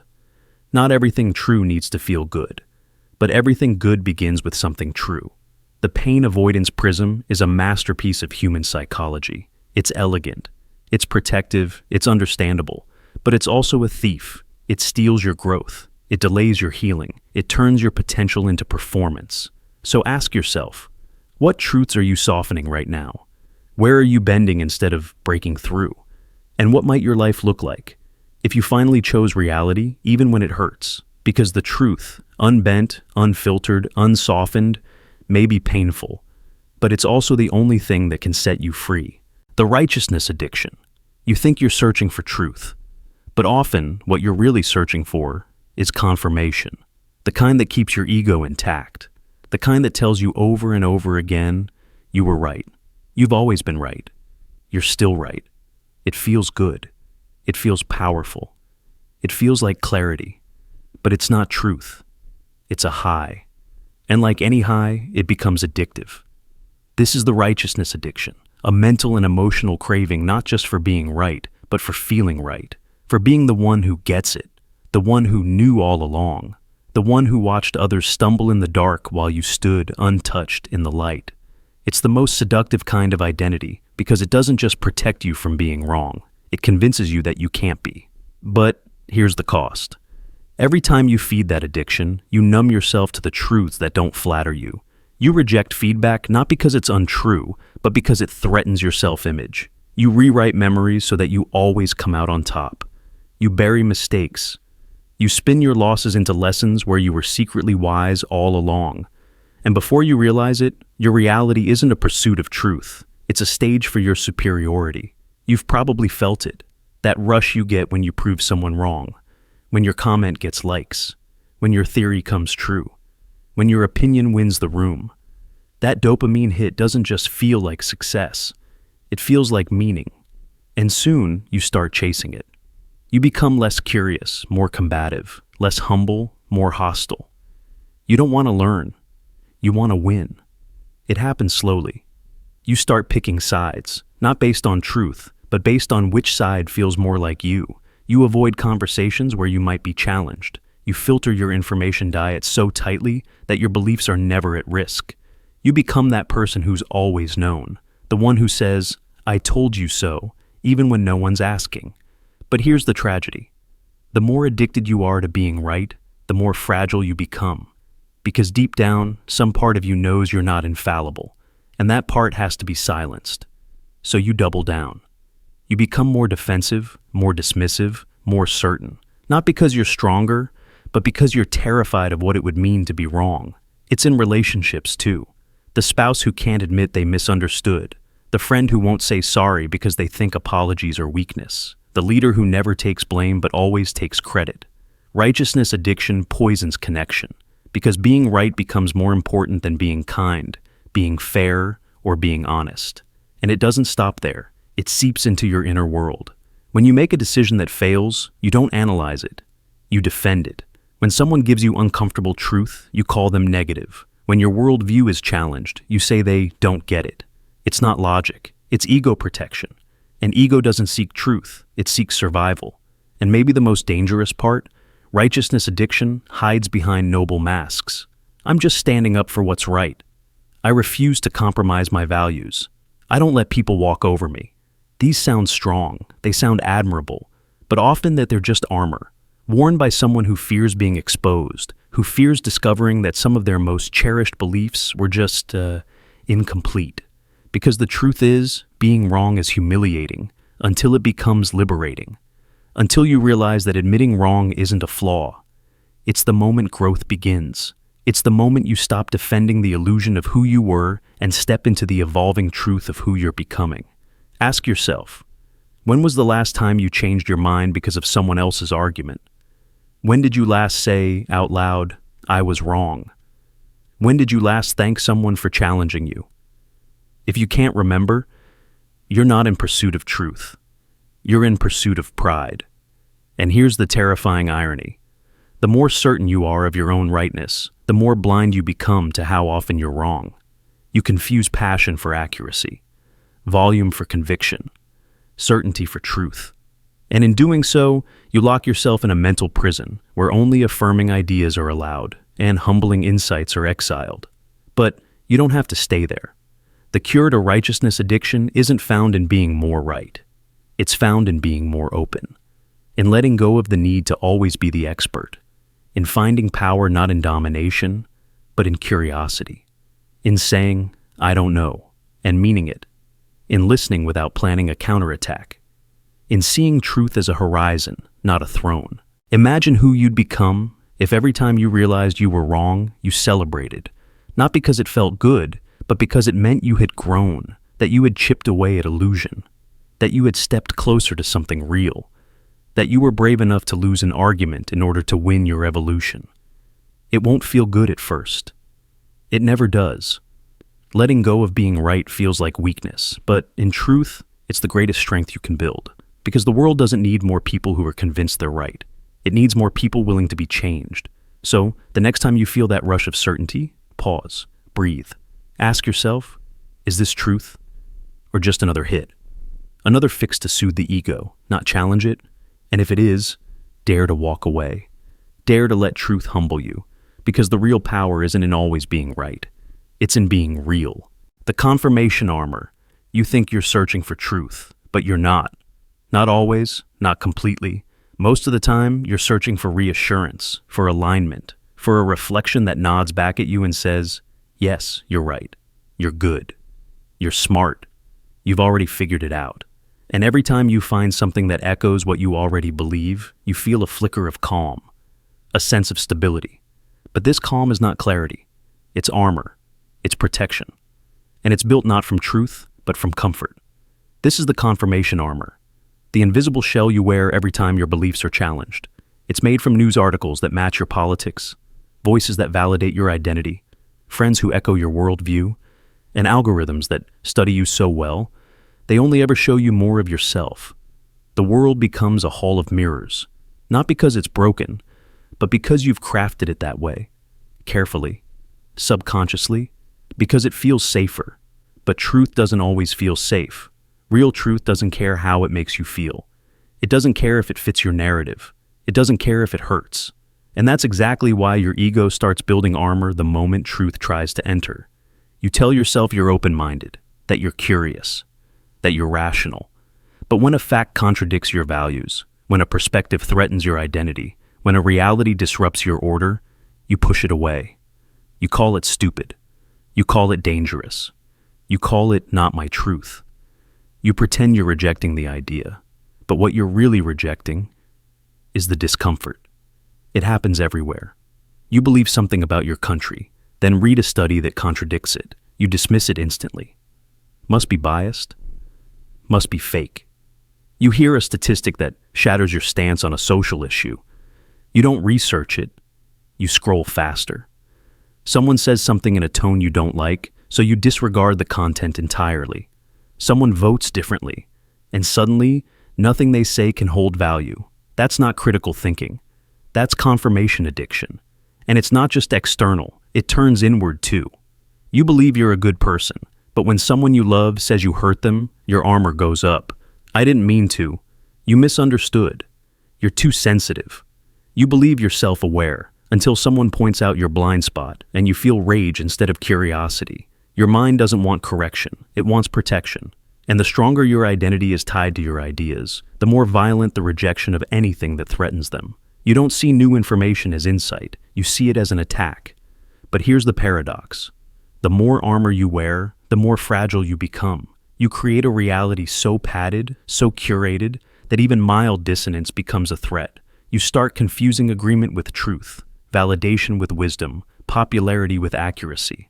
And so, when life throws something truly contradictory at you, loss, failure, betrayal, truth, you don't evolve, you collapse. You've built an inner world that doesn't know how to handle contradiction, and that's dangerous, because contradiction is how you grow.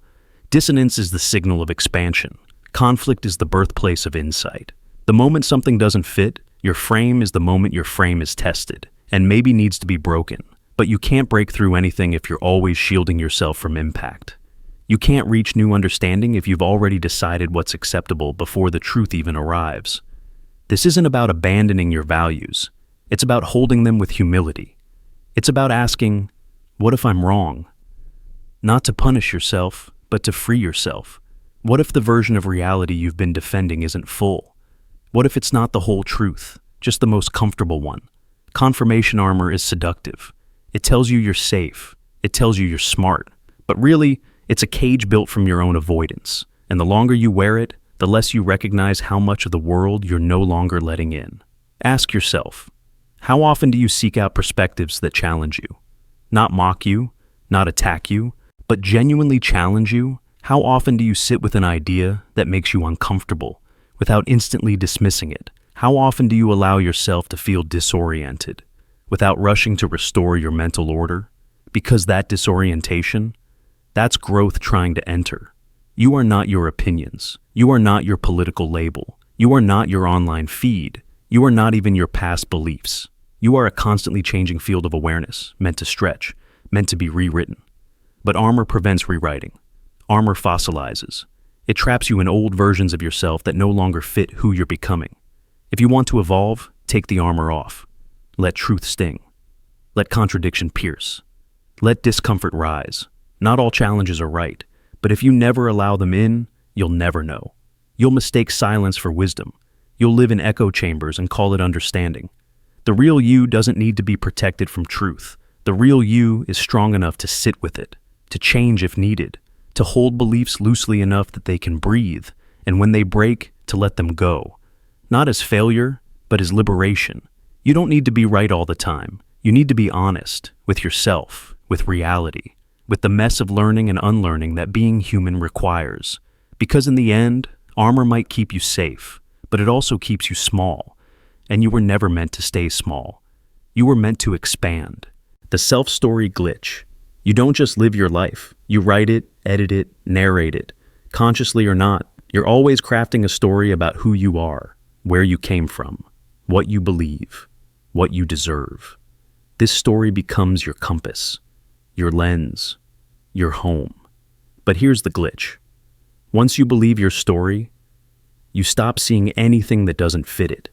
You become the protagonist of a tightly controlled narrative, and anything that challenges the plot gets filtered, erased, or rewritten. Not maliciously, but automatically. The truth bends, not because you're lying, but because your story is louder than the facts. Maybe your story is, I'm a survivor. So anything that paints you as fragile or complicit gets buried. Maybe it's, I'm the screw-up. So even your successes feel like flukes. Or, I always help others. So, when you hurt someone, the memory fades, and you reframe it as self-defense. This isn't denial, it's narrative preservation. Because your identity is built from stories, not facts. And once those stories are stable, your brain protects them like territory. It's not just ego, it's survival. You need consistency. The self-story is what makes you feel real, but reality isn't consistent. It's jagged, contradictory, messy. And so, to protect your sense of self, you start editing the world. You exaggerate some memories, mute others, you reinterpret intentions, misremember conversations, reinterpret emotions, not to deceive others, but to stay coherent inside yourself. It's not always conscious. In fact, most of the time, it isn't. That's what makes it dangerous. A compliment that doesn't fit the "I'm worthless" narrative, you dismiss it. A moment of cruelty that doesn't fit the "I'm kind" narrative, you reframe it. A win that doesn't fit the "I never succeed" narrative, you call it luck. Slowly, reality gets pruned and trimmed until what's left feels perfectly you, and deeply incomplete. This is the self-story glitch. The moment your identity becomes a prison disguised as truth. Think about how people change after a heartbreak, a failure, a trauma. Not just their emotions, but their entire story. Suddenly they become the abandoned one, the unlucky one, the betrayed. And then everything that follows is reinterpreted through that lens. Neutral events become insults. Kindness becomes suspicious. You find what you expect to find because your story demands it. It's not just individuals. Groups, cultures, nations do it too. They tell stories about their origins, their enemies, their heroes. And over time, these stories become sacred. Not because they're accurate, but because they are ours. Questioning them feels like betrayal. So they harden.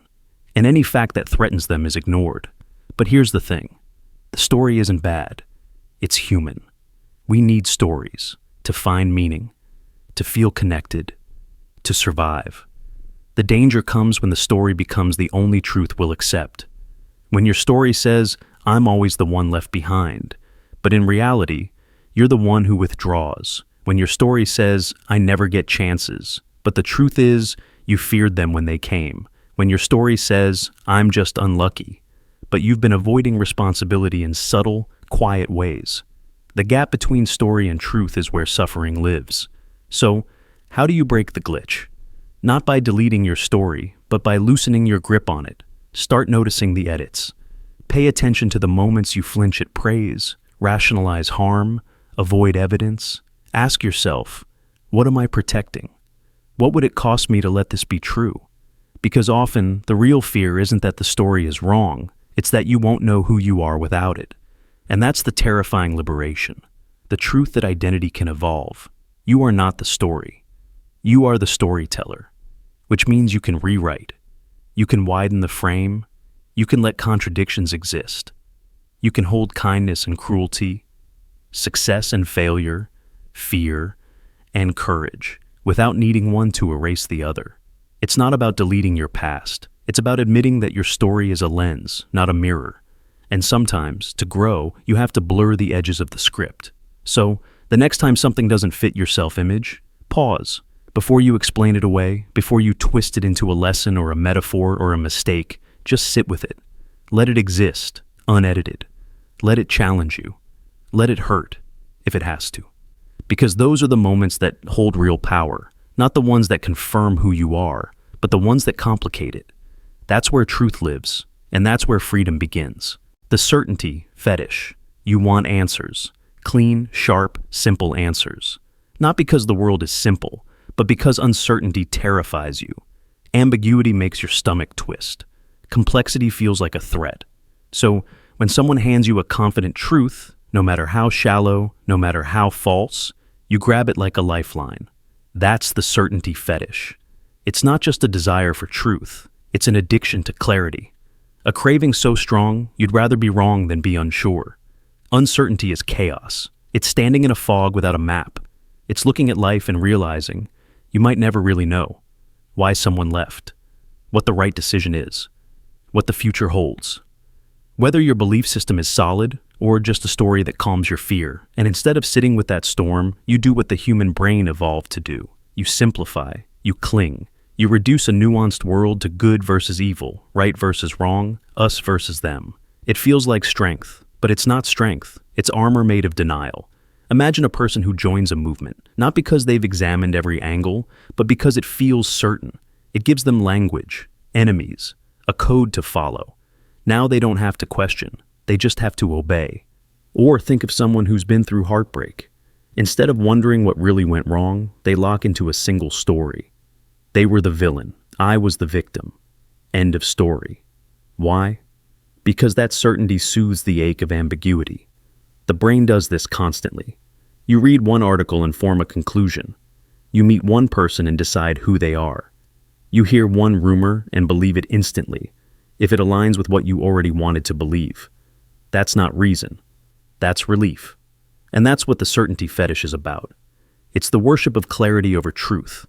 And it doesn't just distort perception, it destroys growth.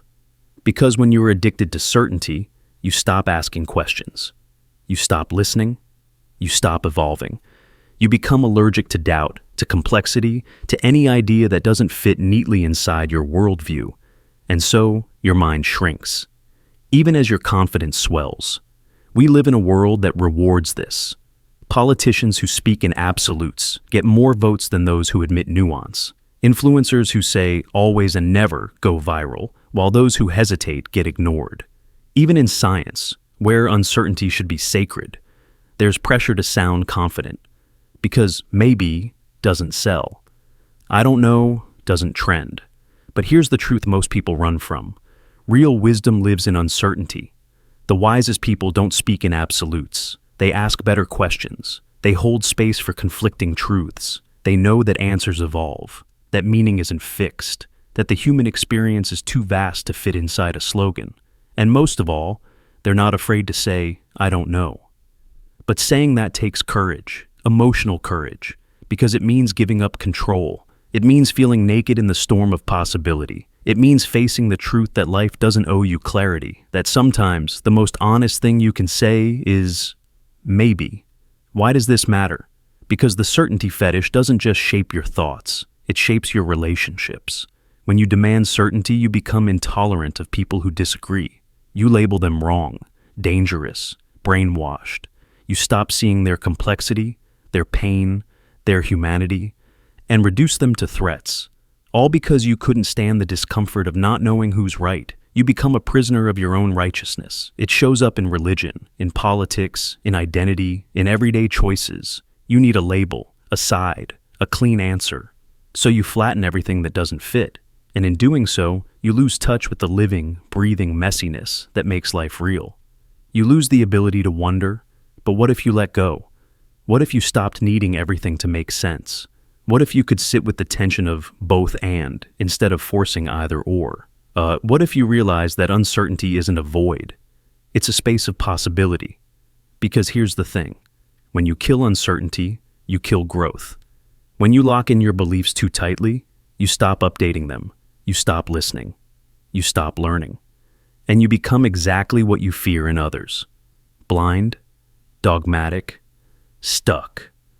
The certainty fetish feels safe, but it's a cage. You don't need to be sure to be strong. You don't need to be right to be wise. You just need to be awake enough to hold competing truths, and humble enough to know when you're wrong. Certainty isn't the goal. Clarity comes and goes. Truth unfolds. And in the meantime, the most powerful thing you can do is stay open, not to every opinion, but to the possibility that what you believe today might change tomorrow. Because real clarity doesn't come from rushing to an answer. It comes from learning how to live without one. The emotional hijack trap. There's a moment we all experience. Quiet, subtle, but powerful. A flash of emotion hits, and before any logic can speak, a verdict is rendered. You feel hurt, so they must have wronged you. You feel offended, so the statement must have been cruel. You feel anxious, so the situation must be dangerous. In that instant, your feelings don't just influence the truth, they become it. This is the emotional hijack trap. It's not irrational to feel. Emotion is vital, part of what makes you human. But when emotion stops being information and starts being evidence, something dangerous begins. You cross an invisible line, from using feelings to understand your world to using them to define it. And once that shift happens, truth becomes slippery. You begin to believe that anything that makes you uncomfortable must be wrong. That disagreement is disrespect. That hard feedback is a personal attack. That discomfort is injustice. And so, your emotional response doesn't just color the moment, it rewrites it. It's a psychological reflex. Emotions are fast, faster than thought. They arise before you've had time to evaluate facts. Your heart races before you've even grasped what was said. Your stomach knots before you've fully seen the situation. And once those sensations kick in, your brain looks backward and says, if I feel this way, something must be wrong. But that's the trap.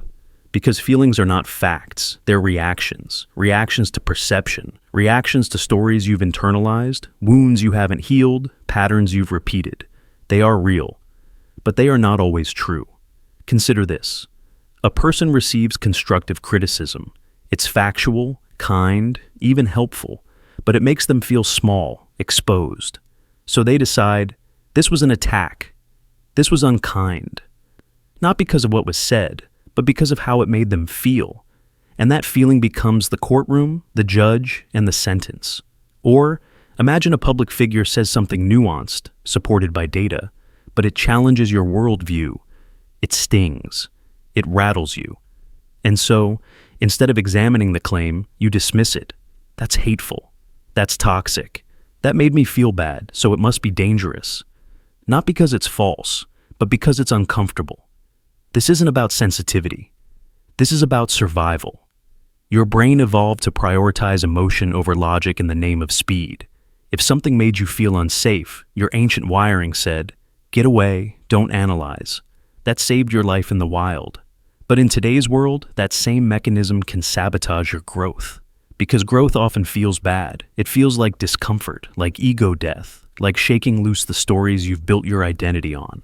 So, if you've trained your mind to equate bad feeling with bad truth, then you'll reject everything that could transform you. You'll protect your emotions at the expense of your evolution, and that protection can become a cage. You stop listening to people who challenge you. You stop reading things that stretch you. You stay in echo chambers that affirm your feelings, not because they're true, but because they're comfortable. You begin to curate a life that always feels good. And yet deep down, something begins to rot. Because a life built to avoid discomfort is a life that avoids truth. Here's the hard reality. The truth doesn't care how you feel. It doesn't soften itself to spare your ego. It doesn't arrive dressed in kindness, just to keep you calm. Sometimes the truth arrives like a slap. Sometimes like a mirror. Sometimes like a storm that wipes away everything you thought was solid. And in those moments, your feelings will scream. But that scream is not a warning, it's a signal, a sign that something inside you is being challenged. Something is being touched. And instead of pushing it away, you're meant to pause. Because if you don't, you'll confuse pain with harm. You'll confuse discomfort with danger. And slowly you'll train yourself to distrust anything that doesn't feel affirming. Even when it's the exact thing you need to hear. Ask yourself, how many times have you rejected someone? Not because they were wrong, but because they made you feel wrong. How many ideas have you dismissed? Not because they lacked evidence, but because they unsettled you? How many truths have you silenced? Not because they were lies, but because they pierced your illusion. The emotional hijack. Trap thrives in silence. It works best when unexamined, when you assume that your emotional reaction is enough to end the conversation. But the real strength lies not in avoiding discomfort, but in holding it. Sitting with it, asking, why did this affect me so strongly? What story is this triggering? Is this pain revealing a truth I've tried to bury? Because the emotions are real, but they are not the final authority. They are the invitation, and sometimes they're asking you to dig, to uncover an insecurity, a bias, a wound, a belief you've inherited but never questioned.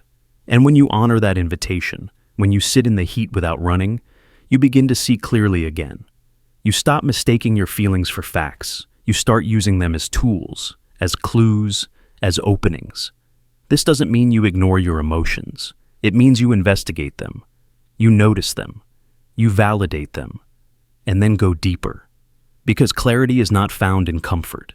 It's found in the wreckage, in the confrontation, in the unraveling of the lie that says, if it hurts, it must be wrong. No, sometimes it hurts because it's true. And truth has never promised to keep you safe. It only promises to set you free. The reality rejection reflex. Sometimes, the truth doesn't whisper. It crashes. It enters like a storm, tearing through your assumptions, flipping the furniture of your beliefs, shaking the fragile walls you've built to feel safe. And in that moment, before you even have time to think, your mind reacts not with curiosity, but with fear, with panic. It slams the door, shuts the blinds, pretends it never heard a thing. That's the reality rejection reflex. It doesn't happen because you're weak. It happens because your inner world is already full of stories, full of meanings, full of identities that took years to assemble, each one delicately tied to how you understand life, love, yourself. And when new truth enters that doesn't fit, especially if it's too big, too sudden, or too painful, your mind doesn't analyze it. It treats it like a threat. It locks the gates and throws away the key, just to keep the illusion intact a little longer. Picture a child clutching a nightlight in a dark room. They don't want the overhead light on. It's too much, too bright. It shows the mess, the monsters, the stains on the wall. The nightlight is just enough to feel okay. That's how most people live with truth. Not in its full intensity, just enough to feel safe, just enough to keep the illusion alive.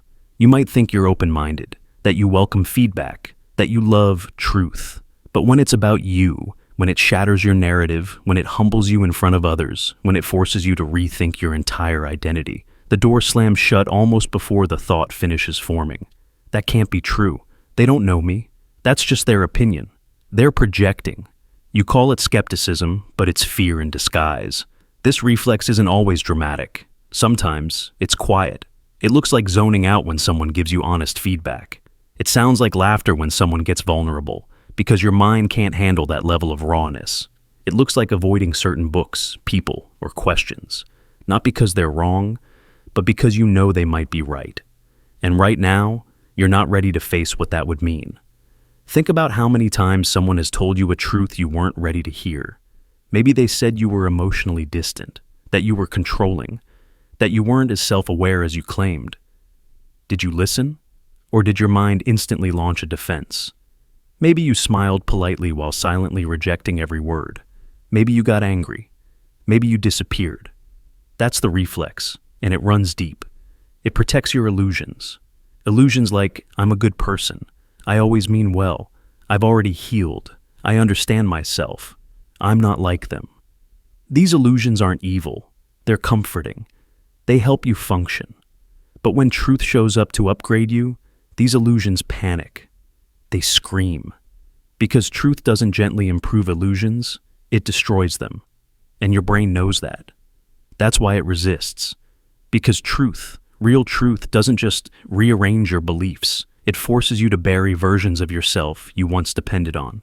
And that feels like death. Identity death. Familiarity death. Certainty death. The mind clings to illusion not because it hates truth, but because it fears being nothing without it. Even more terrifying is this. The stronger the truth, the stronger the reflex. If someone shows you a tiny flaw, you might accept it. But if they mirror your deepest contradiction, say, the hypocrisy between your public values and private actions, your whole body revolts, not just mentally, but physically. Your chest tightens, your pulse races, your breath shortens, because the illusion wasn't just a mask, it was part of your survival strategy. And yet, this rejection doesn't erase the truth, it only buries it. It becomes a leak in your foundation, a hum beneath your thoughts, a tension in your muscles that never quite leaves. You can ignore it, sure, for days, weeks, even years, but it waits. Because truth doesn't die when ignored, it festers. Sometimes it returns as burnout, sometimes as sudden anger at small things, sometimes as a breakdown that seems to come out of nowhere. But it didn't. It came from every slammed door, every reflex that said, not now, and never came back to open it. But here's the quiet secret. If you can resist the reflex, if you can pause when the truth stings instead of pushing it away, you'll find something astonishing. That behind the pain, behind the shame, behind the disorientation, is clarity, freedom, peace. Truth doesn't want to punish you. It wants to free you. But it can't do that while you're clutching the comfort of your illusions, like that child with the nightlight, whispering to yourself, I'm okay, I'm okay, I'm okay, while the storm outside keeps pounding on the door. You were never meant to live in hiding. Not from the world, and definitely not from yourself. So the next time something cuts too deep, hits too fast, hurts too much, don't slam the door. Leave it open. Just a little. Let the light burn your eyes. Let the old stories crack. Let your identity tremble. Because every moment you resist the reflex is a moment you reclaim yourself from the illusion. And maybe, just maybe, the truth you feared the most is the one that will set you free. The projected shadow veil. You think you're seeing them, but you're not. You're seeing fragments, reflections, echoes of yourself refracted through emotion, history, fear. You think your judgment is about them, their arrogance, their cruelty, their weakness.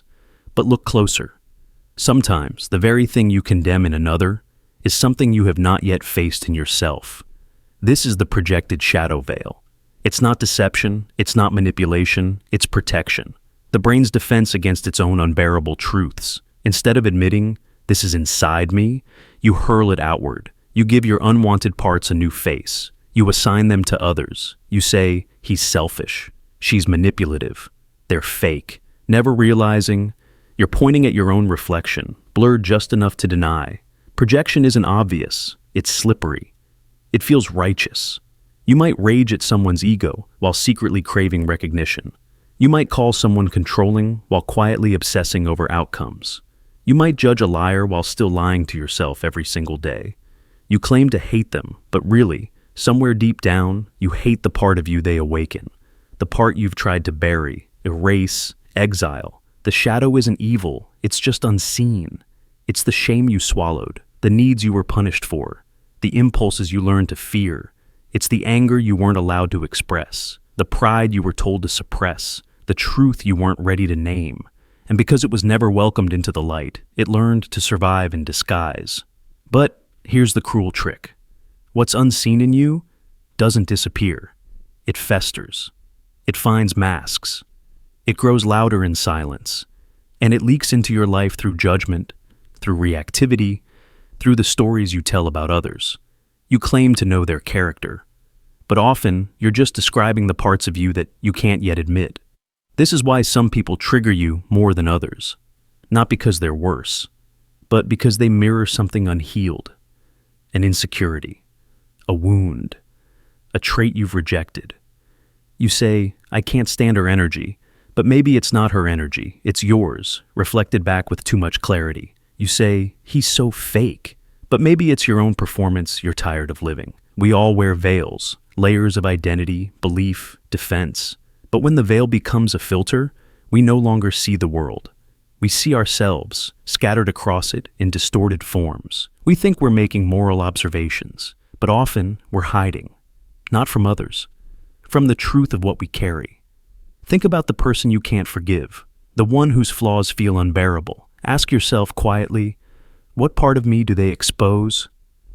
Maybe you were raised to be humble, so their confidence feels like arrogance. Maybe you were taught to suppress anger, so their rage feels evil. Maybe you long for freedom, so their recklessness disgusts you. Not because it's wrong, but because it's what you've denied yourself. The veil is especially strong when pain runs deep. If you were punished for being vulnerable, you'll call others weak. If you were mocked for being emotional, you'll roll your eyes at people who cry. If you were gaslit into believing your needs were selfish, you'll attack anyone who dares to speak theirs. And all the while, you'll think you're being honest, real, aware. But honesty without awareness is just projection with a mask on. This is not about blame. It's about courage. The courage to stop asking, what's wrong with them? And start asking, what part of me is speaking right now? The courage to realize that judgment is often a cry from your own shadow, begging to be seen. Not condemned, not defeated, but held, integrated, loved. Because the moment you face your shadow, it stops controlling you. You no longer need to punish others for carrying what you hide. You can finally say, yes, I have that too. And suddenly, judgment softens into understanding. Rage melts into recognition. The world becomes less of a battlefield and more of a mirror, an invitation, not a threat. But this work is brutal. It asks you to drop the illusion that you're the good one, the right one, the healed one. It demands that you let go of superiority, moral pride, certainty. It means admitting that sometimes the person who needs correction isn't the other, it's you. And it means realizing that forgiveness isn't just for them. It's for the part of you you've kept chained in silence. The projected shadow veil falls when you stop needing to be perfect, when you stop using others to outsource your shame, when you realize that the ugliest truths, once faced, lose their power. They stop running your life in the background. They stop turning your relationships into battlegrounds. They stop making love impossible. So, the next time you catch yourself judging harshly, pause. Ask, what am I really reacting to? Is it them? Or is it something in you that was never allowed to breathe? That's not weakness. That's mastery. That's self-responsibility at its highest level. And it's rare, because most people would rather live inside their projections than strip away the veil and meet what's beneath, but you're not most people. You're ready to see. The label obsession syndrome. You meet someone. Within seconds, your mind begins labeling. Introvert, extrovert, smart, shallow, kind, toxic, reliable, flaky, liberal, conservative, alpha, victim, narcissist, empath. The labels come fast, like a reflex. And with each label, something strange happens. You stop seeing the person. You start seeing the category. That's the label obsession syndrome. It's not about cruelty, it's about efficiency. The brain is a prediction machine. It wants to know what to expect, and labels help it predict. But what gets lost in that speed, what vanishes in that shortcut, is truth. The moment you label someone, they become easier to file, faster to judge, and harder to understand. Your coworker isn't thoughtful anymore. He's just needy. Your friend doesn't have opinions. She's just emotional. Your partner isn't struggling. They're dramatic. And the more times you use the label, the less effort you spend looking beyond it. Labels become masks. But worse, they become walls. And behind those walls are people with histories, contradictions, and complexity that no single word can hold. But you won't see it. Not because it's invisible, but because you stopped looking. That's the seduction of labeling. It gives you control. It gives you the illusion of understanding without the burden of empathy. Once you think you know what someone is, you stop being curious. The mind loves certainty. She's a narcissist. Is easier than she's terrified of abandonment but hides it behind control. He's just lazy is quicker than he's burnt out from years of trying and failing silently. They're toxic is more convenient than they remind me of someone who hurt me once. And so you slap on a label. You feel satisfied. You move on. But what you're really doing is amputating the truth in exchange for simplicity. You might even do it to yourself. I'm broken. I'm anxious. I'm not good with people. I'm just the jealous type. These aren't facts. They're labels you've internalized. And once you wear them long enough, they become part of your identity. You stop questioning them. You start defending them. Even when they hurt you, the label becomes a cage, and you call it personality. But labels are not the problem. Obsession is. When you cling to labels, they stop being tools and start becoming prisons. You begin to trust the label more than the lived experience. You miss the story behind the behavior.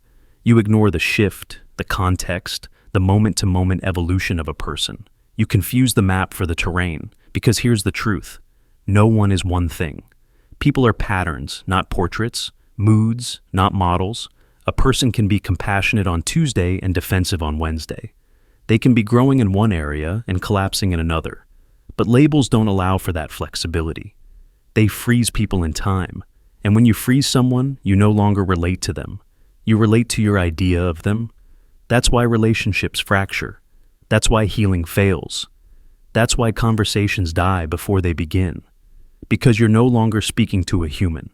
You're speaking to a label. And the tragedy?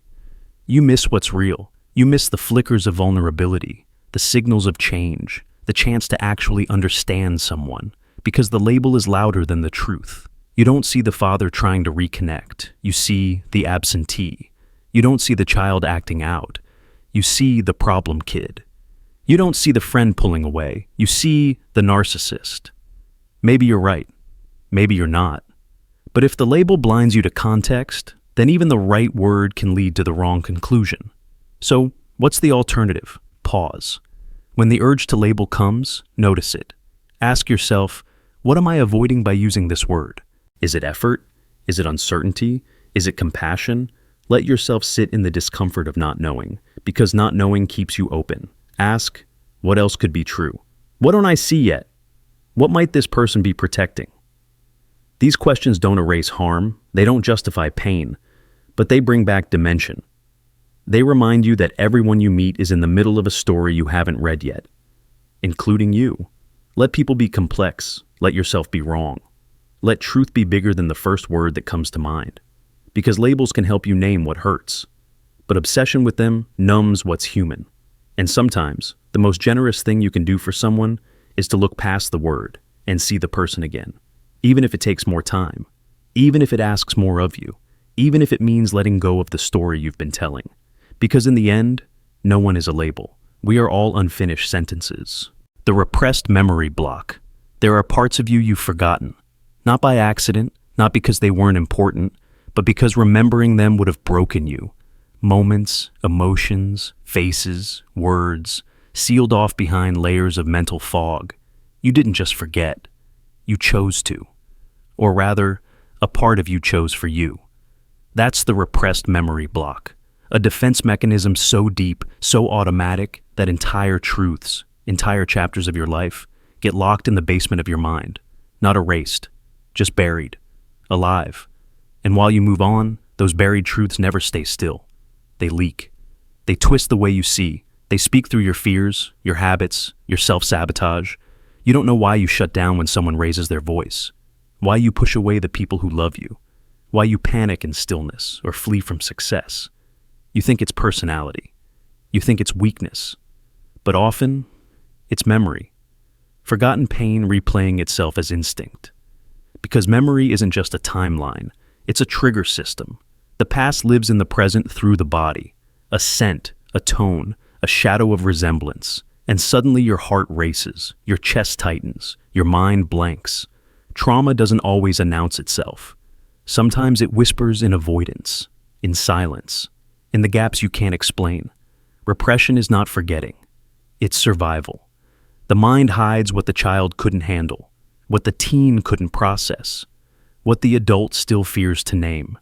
And it's not just the big traumas, assault, violence, catastrophe. Sometimes it's the quiet ones, the neglect, the abandonment, the moment you learned your tears were unwelcome, the time love came with conditions, the day your truth was met with punishment, not protection. Those moments matter, and when they were repressed, they don't vanish. They become ghosts. Ghosts that haunt your relationships. You don't trust intimacy, not because people are untrustworthy, but because something in you still remembers how closeness once became danger. You cling to control, not because you're obsessive, but because chaos used to mean pain. You sabotage joy, not because you don't want it, but because joy feels unsafe, too close to the fall that once shattered you. These are the fingerprints of repressed memory. Invisible, but everywhere. They live in the patterns you can't break, in the people you attract again and again, in the dreams you have, in the voices you hear in your own head. You're too much. You'll be abandoned. You're not enough. These aren't facts, they're echoes. Echoes from memories you don't even know you're carrying. And here's the terrifying part. You can live your whole life without ever remembering, but the symptoms remain. They show up in chronic anxiety, in addiction, in relationship conflict, in the inexplicable sense that something's wrong with you, but you can't name what. The truth is, you may not need to consciously remember everything, but you do need to listen to what your body and patterns are trying to say. Repressed memory doesn't stay hidden out of cruelty, it stays hidden out of mercy. But eventually, the cost of forgetting outweighs the protection it once offered. You begin to realize this isn't just who I am, this is who I became to survive. And now, maybe it's time to become something else. The path forward isn't about forcing memories to return. It's about creating safety so they no longer need to hide. It's about paying attention when you overreact, when your response is bigger than the situation. That's the past bleeding through, not as a villain, but as a signal. It's about recognizing that healing doesn't always look like remembering. Sometimes it looks like grieving for what you never got to feel. Sometimes it looks like offering compassion to the scared child within who still flinches at shadows you can't see. The repressed memory block is real. It's not weakness. It's not fiction. It's the brain doing its job to keep you functional when feeling it all would have destroyed you. But now, you're not that child anymore. You're stronger, safer.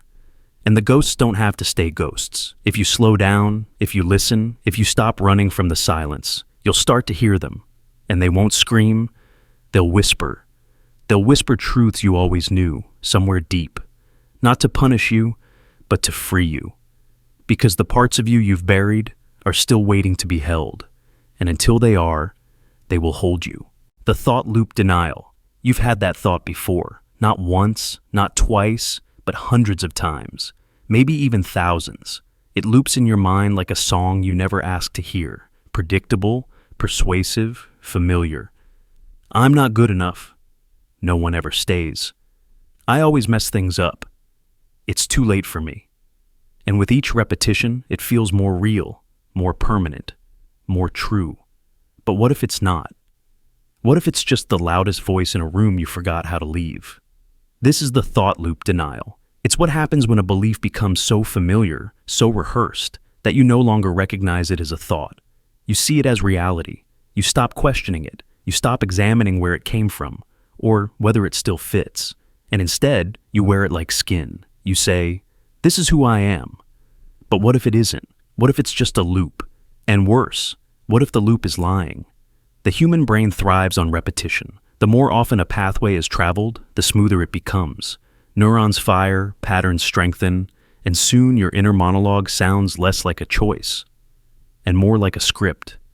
One that was written long ago, maybe by a parent's criticism, a teacher's dismissal, a moment of failure you never healed from. Maybe it wasn't even yours to begin with, but now it lives in you. It speaks every day.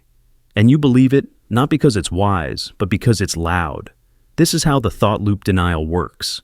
It doesn't scream absurdities. It whispers the almost believable. Thoughts that sound just true enough to pass under the radar of your awareness. Thoughts like, "I always mess things up." That sounds like insight, but really it's memory dressed as prophecy. It's not truth, it's residue. And you don't just think it once, you think it again and again. Until the loop becomes a lens. You stop seeing the world as it is and start seeing it through the fog of your repetition. You confirm the loop. You bend moments to fit it. You interpret silence as rejection. A slow text reply becomes proof of abandonment. A small mistake becomes a character flaw. Not because those things are real, but because your loop needs them to be. Because loops feed themselves. They don't evolve. They circle. They keep you in mental stasis. And what's most cruel? You don't even notice. Because repetition breeds familiarity, and familiarity feels safe, even if it's killing you. It's a form of denial, not of truth, but of possibility. You deny that change is possible. You deny that other explanations exist. You deny that maybe, just maybe, the voice in your head isn't the voice of reason. It's the voice of your wound. And wounds don't whisper truth. They whisper fear. The thought loop. Denial isn't just personal, it's generational. We inherit loops from our parents, our culture, our traumas. A mother who taught you to fear vulnerability, a father who equated mistakes with failure, a world that taught you your worth was measured in achievement, in beauty, in obedience. These loops start outside, but eventually they move in. And once they've lived in your mind long enough, you stop calling them guests. You start calling them self. But they're not you. They're echoes. And here's the most terrifying part. You can build an entire life around a thought loop. A career, a marriage, a belief system. You can reject love not because it's unsafe, but because your loop says, "This won't last." You can sabotage success not because you're unworthy, but because your loop says, "You don't deserve this." You can stay small, not because the world is against you, but because your loop says, "It's safer not to try." You've confused the loop with logic, and logic with identity. But you are not your loudest thought. You are not the echo bouncing around your inner chamber. You are the one hearing it. And that means you have a choice. You can start asking, where did this thought come from? Is this actually true, or just something I've rehearsed into truth? Who would I be if I didn't believe this? These are dangerous questions, because they threaten the loop. They shine light into the corners of your mind, where stories have grown like mold. and they force you to see what's actually there, not just what's always been there. But breaking a loop takes courage, because loops are comforting. They offer predictability. You may hate the thought, but you know it, and humans cling to what's known, even if it hurts, even if it lies. But ask yourself, what is the cost of staying in the loop? What moments have you missed? What relationships have you pushed away? What version of yourself have you never met? Because the loop told you not to look. That's the heartbreak of this trap. It doesn't just repeat a thought, it robs you of thoughtfulness, of curiosity, of evolution, of becoming. And to escape it, you don't need a breakthrough. You need a pause, a moment where you hear the loop start, and you choose not to follow it, where you interrupt the pattern, where you say, maybe not this time. And in that sliver of awareness, something cracks, something loosens. And if you do it again and again, eventually the loop loses power, not because it disappears, but because you stop mistaking it for truth. The loop can still echo, but now it echoes in an empty room. And in that silence, you finally have space to ask the question that can change everything. If I wasn't thinking this thought, what would I be free to believe? The safe distance defense. You can analyze someone else's life with razor-sharp insight. You can spot their blind spots, name their patterns, diagnose their trauma like a seasoned therapist. When it's not about you, truth is easy, almost exhilarating. It makes you feel wise, awake, powerful. But the moment that same truth turns and stares back at you, everything changes. The clarity dissolves. The insight slips through your fingers, and suddenly, you're not wise, you're defensive. You're emotional. You're blind. That's the safe distance defense, a psychological mechanism that allows you to process truth with elegance, as long as it stays outside your own skin, as long as it belongs to someone else. But the closer it gets, the more distorted it becomes. Because truth isn't just intellectual, it's personal. And when it hits home, it lights emotional smoke that clouds even the sharpest mind. You've seen it happen. You've probably done it. You give brilliant advice to a friend about boundaries, but ignore your own. You explain emotional maturity to others, but lose control in private. You can see how someone else is self-sabotaging, but when you do the exact same thing, it feels justified, rational, normal. From a distance, truth is clean, but up close, it's messy. It cuts too deep. It asks too much. Imagine a person watching a house on fire from across the street. They can see the flames, they can describe the smoke, they can tell you exactly what caused it. But when it's their house, when the heat is under their feet and the walls they built start to crack, they stop observing. They start reacting. That's what happens when truth moves from concept to confrontation. The safe observer becomes the threatened inhabitant. This defense is subtle. It doesn't always look like denial. Sometimes it looks like overthinking. You intellectualize everything. You talk about trauma in abstract terms. You use psychological language to sound enlightened. That's just my attachment style. My inner child was triggered. I understand my patterns. But you don't feel the truth. You stay at a safe altitude, high enough to name what's wrong, but too high to actually change. Or it shows up in your relationships. You tell yourself you deserve better, that you want honesty, that you value accountability. But when someone reflects your flaws, your avoidance, your contradictions, you shut down. You say they misunderstood. You blame their tone. You find fault in how they said it, so you don't have to hear what they said. Because if you accepted it, you'd have to rebuild parts of yourself you thought were already solid. And here's the twist. The smarter you are, the stronger this defense becomes. Because intelligence gives you language, gives you abstraction, gives you tools to keep the truth at a distance while pretending you've embraced it. You become fluent in insight, but allergic to embodiment. You talk transformation, but live in repetition. And it's not always because of pride. Sometimes it's grief. Sometimes it's fear. Sometimes the truth you see so clearly in others is the same truth you've been running from in yourself. You recognize it not because you've mastered it, but because you know it deeply. And knowing it in someone else is safer than facing it in the mirror. But truth doesn't stay at a distance forever. It circles back. It knocks on your door when you least expect it. During an argument. In a moment of silence. After a breakup. During an illness. It arrives disguised as pain, as confusion, as collapse. And you have a choice. Keep pushing it away, or finally let it sit beside you. Not as a theory, not as an idea, but as something real, felt, lived. Because that's the only way truth transforms you. Not when you point it at others, but when you let it pierce you. When you allow the smoke to fill your lungs and realize the fire is in your house. That's when clarity begins. Not the clarity of distance, but the clarity of surrender, of seeing yourself not through the lens of ego, but through the lens of responsibility. And it hurts. It will always hurt. But the pain of truth is different from the pain of illusion. Illusion numbs you, only to drain you slowly. Truth burns you clean. So, the next time you feel yourself analyzing someone else's life with perfect precision, pause. Ask, what would this truth mean if it applied to me? And when someone offers you reflection that stings, ask, am I rejecting this because it's false? Or because it's too close? The safe distance defense is strong. It's human. It's understandable. But it's not freedom. Freedom begins the moment you stop watching the fire and admit you're standing in it. The empathy overload, fog, you care. That's where it begins. You care so much it aches. You walk into rooms and feel the air shift. You hear the words, but more than that, you feel the tremble behind them, the storm behind the silence. You notice what others miss. A glance, a pause, a forced smile. You sense it all, and without thinking, you absorb it. It's a gift, but it's also a weight. This is the empathy overload fog, a quiet collapse behind your compassion. You carry the world on your shoulders not because you were asked to, but because you couldn't not. Other people's pain becomes your responsibility. Their disappointment becomes your urgency. Their sadness becomes your weather system. You begin to shrink, not from weakness, but from the desperate effort to give everyone else space.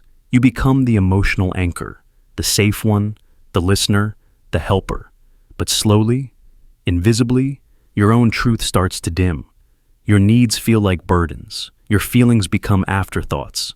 You start editing your honesty so no one else has to feel discomfort. You apologize for boundaries. You soften truths that matter to you because someone else's reaction seems heavier than your reality. And so, your empathy becomes distortion. What once connected you now erases you. You think you're loving others well, but sometimes you're just disappearing for them. This isn't kindness. It's self-abandonment in disguise. You might tell yourself, they've been through so much, I can't add to their pain, or they need me more than I need to be understood. Or worse, if I express my truth, they'll leave, or break, or feel betrayed. So you hold it in. You nod. You smile. You absorb. Until you're drowning under the very emotions that never belonged to you. You learn to read the room better than you read yourself. You become fluent in everyone else's emotional language and go silent in your own. The world applauds this. So understanding. So emotionally intelligent. So caring. And yes, you are. But what the world forgets to ask is, at what cost? Who is holding you while you hold them? Who is seeing you when you're always seeing others? Who gives you permission to be complex, messy, contradictory, flawed, human? Empathy without boundaries becomes erosion. You begin to feel foggy, not just tired, unclear. You second-guess your reactions. You hesitate to trust your instincts. You lose sight of where others end and you begin. You wonder, do I really feel this? Or am I just reacting to someone else's storm? You start doubting your own emotional compass because it's always being magnetized by someone else's suffering. And the most dangerous part? You confuse loyalty with silence. You think staying quiet about your truth is an act of love. But real love doesn't demand your disappearance. Real love doesn't fear your honesty. Real love doesn't require you to betray yourself so others can stay comfortable. There's a difference between compassion and captivity. You're not here to be a sponge for everyone's sorrow. You're not here to be a dumping ground for unresolved trauma. You're not here to hold space so endlessly that your own becomes a void. You are allowed to say, this is too much. You are allowed to say, I can't carry this today. You are allowed to say, my feelings matter too. You are allowed to want space, clarity, peace. Not because you don't care, but because you do. And caring starts with you. Empathy isn't supposed to be martyrdom. Yes, you can feel deeply, but you don't have to drown in it. You can witness pain without inhaling it. You can support others without deleting yourself. You can care without collapsing. It starts by noticing the moments you go quiet, not out of peace, but out of suppression. The moments you nod, not out of agreement, but out of fear. The moments you feel responsible for someone else's anger, confusion, or sadness, even when it wasn't yours to fix.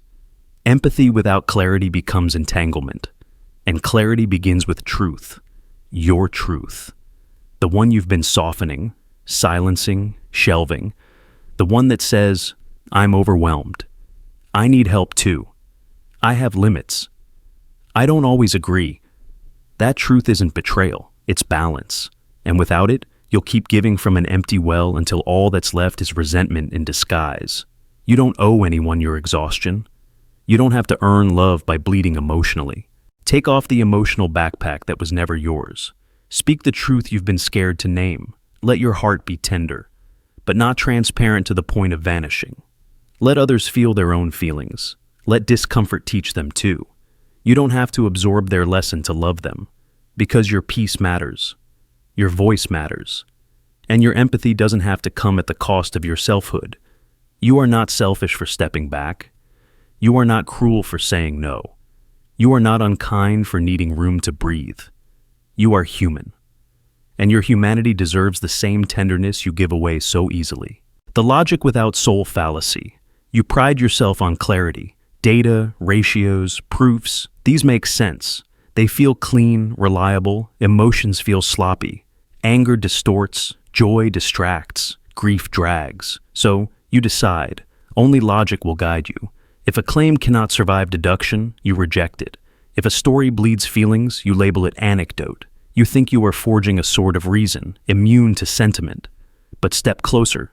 The blade gleams because it cuts something vital. Empathy. Logic can map causes, count casualties, predict returns, but it cannot hold a trembling hand.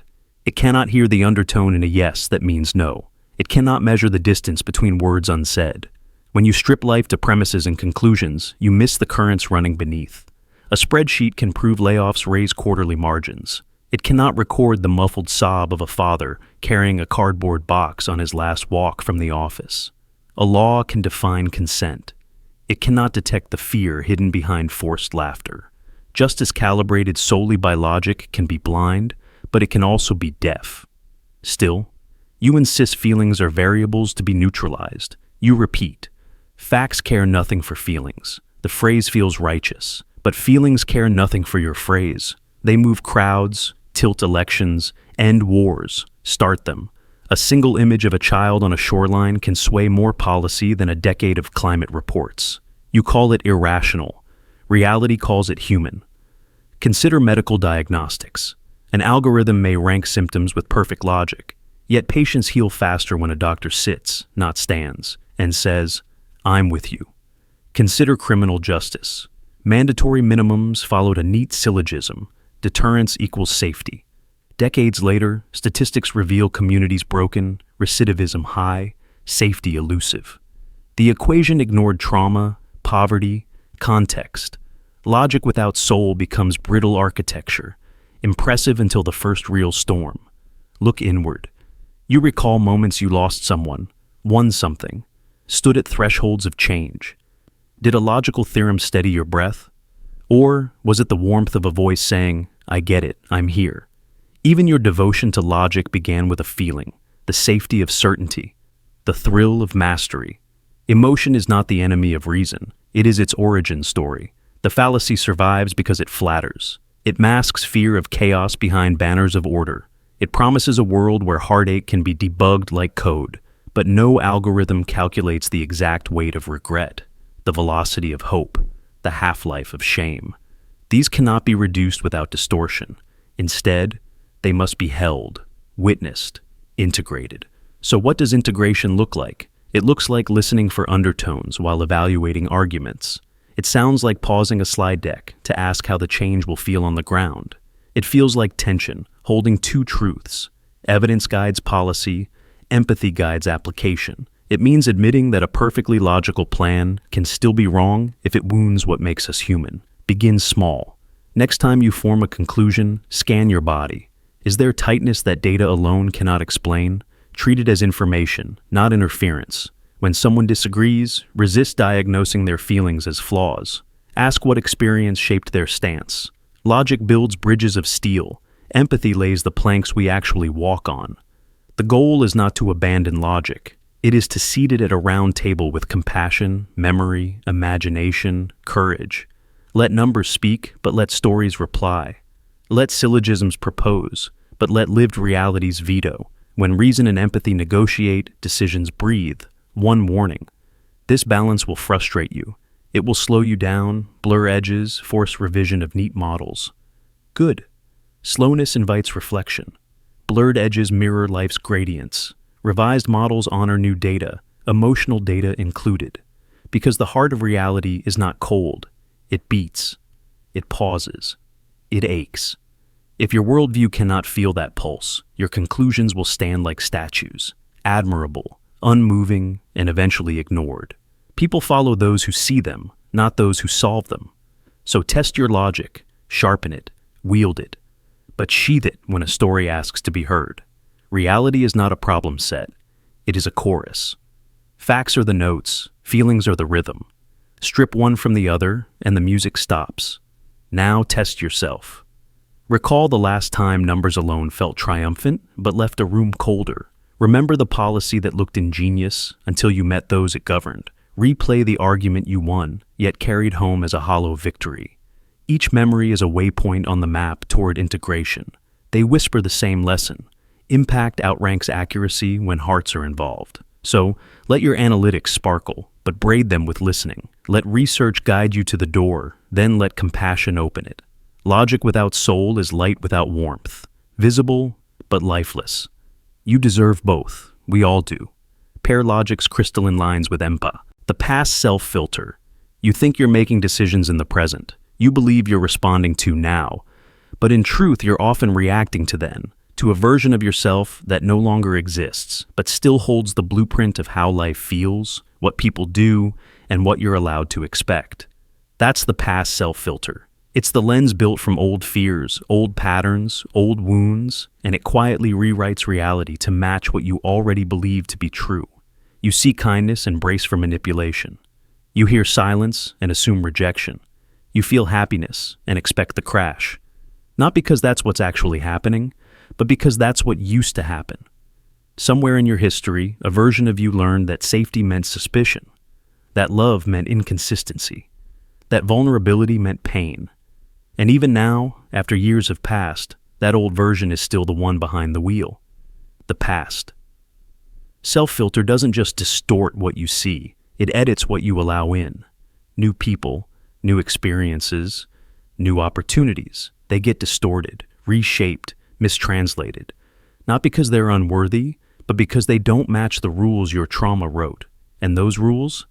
They were designed to protect you, but they now imprison you. Maybe your past self was abandoned, so now you leave before others can. You tell yourself it's about independence, but really, it's preemptive grief. Maybe your past self was controlled, so now any suggestion feels like an attack. You call it boundaries, but sometimes it's just fear wearing armor. You judge new situations not on their own merit, but by their resemblance to what once hurt you. You're not seeing the person in front of you. You're scanning them for patterns, for red flags, for familiar pain. And the moment you feel even a hint of it, your nervous system lights up. The old blueprint kicks in. You protect. You retreat. You reject. Not because you're wrong, but because you're scared. This filter is subtle. You might not even notice it. You'll just feel like you know someone's intentions too quickly. Or you'll decide, without evidence, that this always happens to me. Or you'll feel inexplicably triggered by someone's harmless action. Because your body is remembering something your mind can't fully access. That's the trap. Your trauma doesn't ask for permission. It just rewires perception. And unless you question the filter, you'll live your whole life reacting to ghosts. The past self filter is built from emotional muscle memory. If you grew up walking on eggshells, then even in calm rooms, you'll flinch at raised voices. If you were dismissed when you spoke up, then even when someone asks for your opinion now, you'll second guess its worth.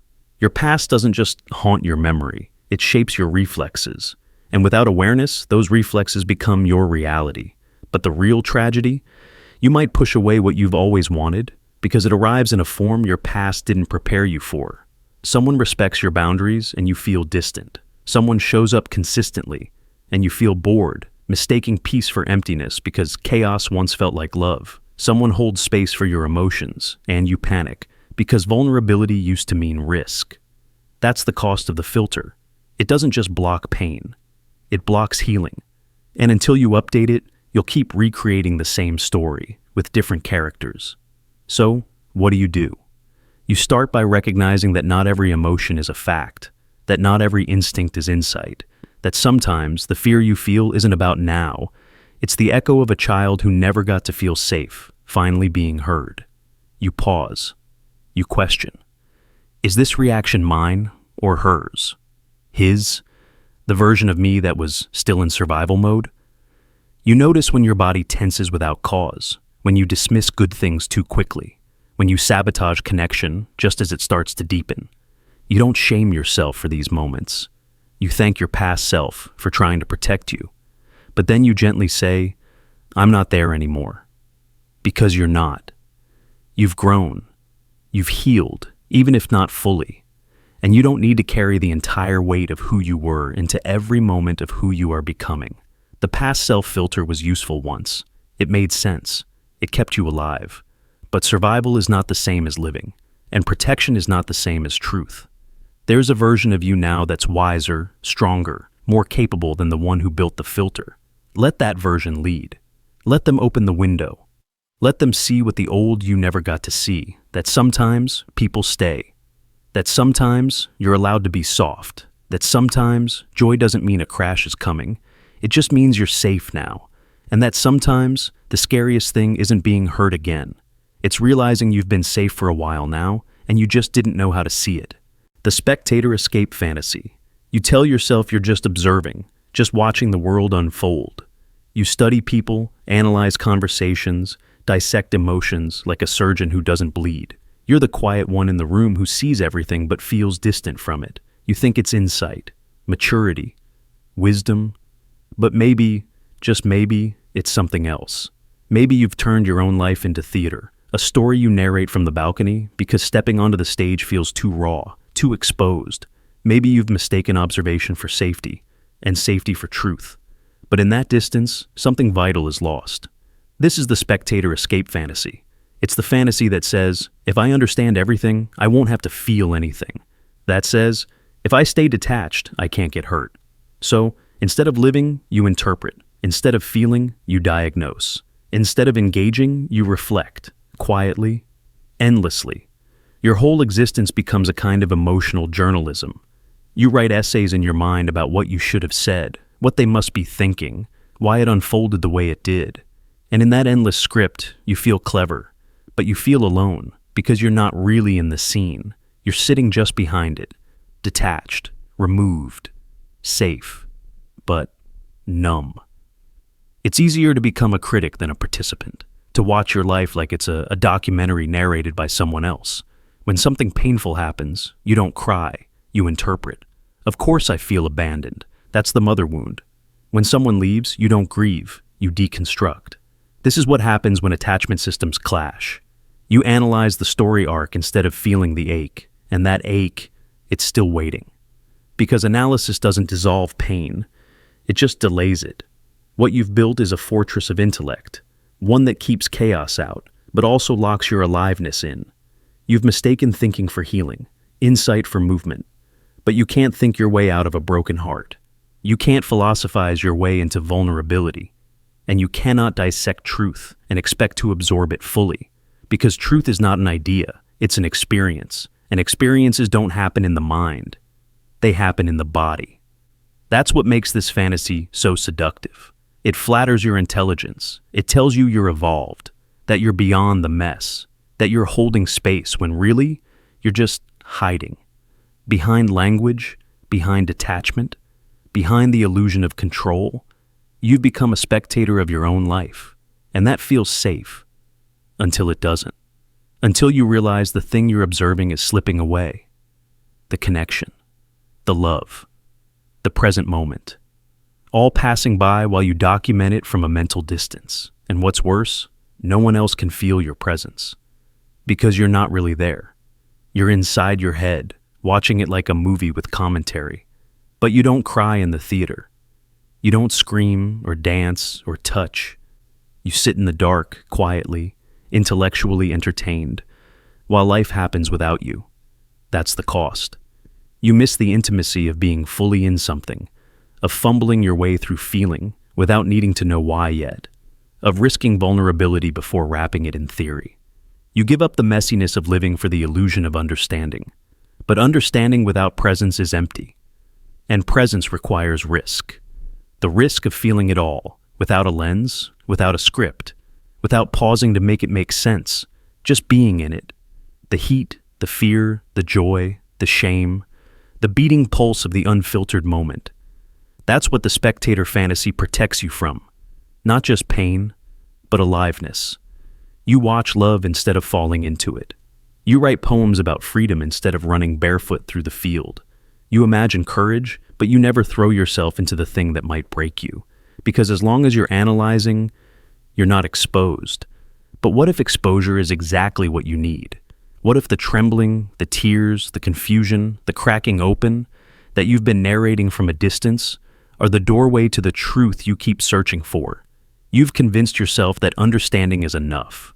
But what you're starving for is immersion. You don't need more clarity. You need more contact, more skin in the game, more yes before the explanation. Because the heart doesn't bloom in observation, it blooms in participation. And yes, it will hurt. But the pain you're trying to outthink is not a flaw, it's a compass. It points to where you've gone missing. It reminds you that something matters. So ask yourself, when was the last time you felt something without immediately translating it into meaning? When was the last time you let the experience flood your system without trying to shrink it into a sentence? When was the last time you stepped down from the balcony and let yourself be seen? Because life doesn't happen in theory. It happens in trembling hands, in cracking voices, in eyes that don't look away. And the truth you're searching for, it's not in the script. It's in the stumble, in the raw moment you don't edit. In the messy now you stop narrating and finally start living. The hypercriticism shield.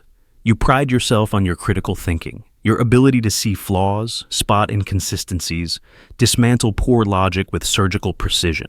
You're sharp, analytical, skeptical, and you wear that as armor. But beneath that armor, something else is hiding. A fear not of lies, but of inconvenient truths. Because when truth threatens your comfort, your ego, or your identity, your brilliance becomes a blade, and that blade is aimed outward, never inward. This is the hypercriticism shield, a defense mechanism so elegant it masquerades as intellect. It convinces you that you're pursuing clarity when you're actually building a fortress. It allows you to dissect other people's beliefs, feelings, or experiences without ever examining your own. You don't deny truth, you disqualify it. Not by proving it wrong, but by proving it not perfect enough to be worthy of consideration. Someone gives you feedback? You find a flaw in how they said it. Someone offers you a new perspective? You pick apart their tone, their delivery, their credentials. A book suggests a truth you haven't faced. You tear into a single sentence and use it to dismiss the whole message. You've trained your mind to avoid vulnerability by forcing every new truth to pass an impossible test, one you never apply to yourself. It's not that you don't think deeply. You do. But your depth is selective. Your scrutiny is precise until it turns inward. Then it softens. Then it deflects. You'll challenge everyone else's logic, but treat your own as gospel. You'll demand evidence from others, but accept gut feelings from yourself. You weaponize doubt, not to uncover truth, but to shield yourself from it. And it works. On the surface, you seem grounded, unshakable, rational. People admire your clarity. They turn to you for insight. But what they don't see, and what you've trained yourself not to see, is that your intellect is being used as camouflage. You're not guarding truth. You're guarding territory. You've built a kingdom where only your thoughts are sovereign, and any outsider idea is met with suspicion, interrogation, or ridicule. But truth doesn't work that way. It doesn't show up perfectly packaged, with every argument airtight.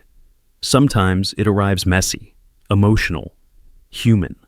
And if your first instinct is to dissect rather than absorb, you'll miss it. Not because it wasn't there, but because it didn't fit your preferred format. You'll throw it out like an imperfect diamond, because the light it reflects threatens to expose something in you that hasn't been touched in years. The hypercriticism shield often grows from old wounds. Maybe you were once shamed for being gullible. Maybe you were gaslit, lied to. Maybe you grew up in a world where being right was the only way to be safe. So now, you reject vulnerability in the name of logic. You trust only what you can control, and what you can't control, you tear apart before it gets too close. But there's a cost. You start to confuse insight with isolation. You become the person who always has the clever rebuttal, but never the honest reckoning. You surround yourself with intellectual echo chambers where debate thrives, but change dies. You forget how to say, maybe I'm wrong. You forget how to feel truth instead of just arguing with it. Even worse, you start to destroy bridges. People stop telling you the truth, not because they're afraid of being wrong, but because they're exhausted by your need to win. They see that your criticism isn't curiosity, it's control. And eventually, even you begin to feel it. The loneliness of being right all the time, the hollowness of conversations that never go deeper than analysis, the ache of knowing something important is missing, but being too guarded to let it in. So what do? You stop treating every truth like an opponent. You stop needing every idea to be flawless before it's considered. You start noticing the moments where your defensiveness spikes, and instead of sharpening your critique, you soften into presence. You ask, why does this bother me? What would it mean if this were true? Not, how do I prove it wrong? You start applying your critical mind inward, not to attack yourself, but to examine the scaffolding you've built around your beliefs. To ask which of your ideas are really yours, and which are just shields you've sharpened over time. And most importantly, you start letting truth in without demanding perfection. Because sometimes, the most important insights come wrapped in clumsy words. Sometimes they're spoken in anger, or awkwardness, or emotion.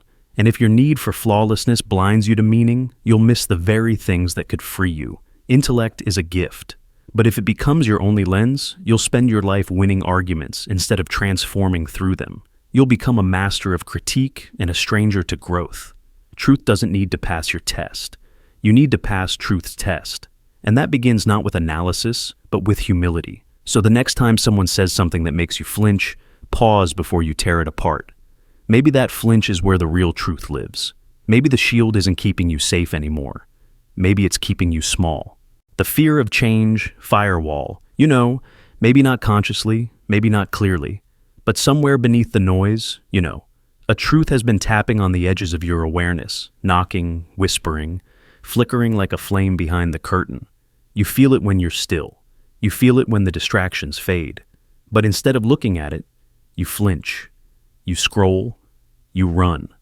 Because if you let it in, you'll have to change. And that feels like dying. This is the fear of change firewall, a subconscious barrier, not made of logic, but of survival instinct. You sense that if you admit this truth about your relationship, your choices, your patterns, your identity, it won't just shift your thinking, it will dismantle who you are. And so your mind builds defenses, not to lie maliciously, but to protect the structure you've lived inside. Because transformation doesn't just mean new beginnings, it means burning the old version of you to the ground. Change threatens the ego, the routine, the illusion of control. You've spent years becoming this person, assembling your habits, your values, your relationships, your worldview. Even if it's been painful, at least it's familiar. At least you know how to survive inside it. But truth has no loyalty to your comfort. It doesn't care how long you've believed the lie. It only waits for you to be brave enough to see. But seeing is terrifying because it comes with consequence. To accept the truth means admitting the job you're in is draining your soul. It means realizing the love you're clinging to has already crumbled. It means owning the fact that your coping mechanisms are no longer helping, just numbing. It means taking responsibility for the ways you've betrayed yourself to keep the peace. And so, instead you say, it's not that bad. It'll pass. Maybe I'm just overthinking. You convince yourself that now isn't the right time, that you need more information, that maybe the truth is wrong. But that's not clarity. That's the firewall doing its job. It's not logic. It's fear in disguise. The fear of change isn't weakness, it's deeply human. Your brain evolved to value the known over the unknown. Predictability meant survival. Risk meant death. And real change is risk, not just of external shifts, but internal rupture, changing your mind, your identity, your path. It means grieving who you were. And grief, even when necessary, feels like loss.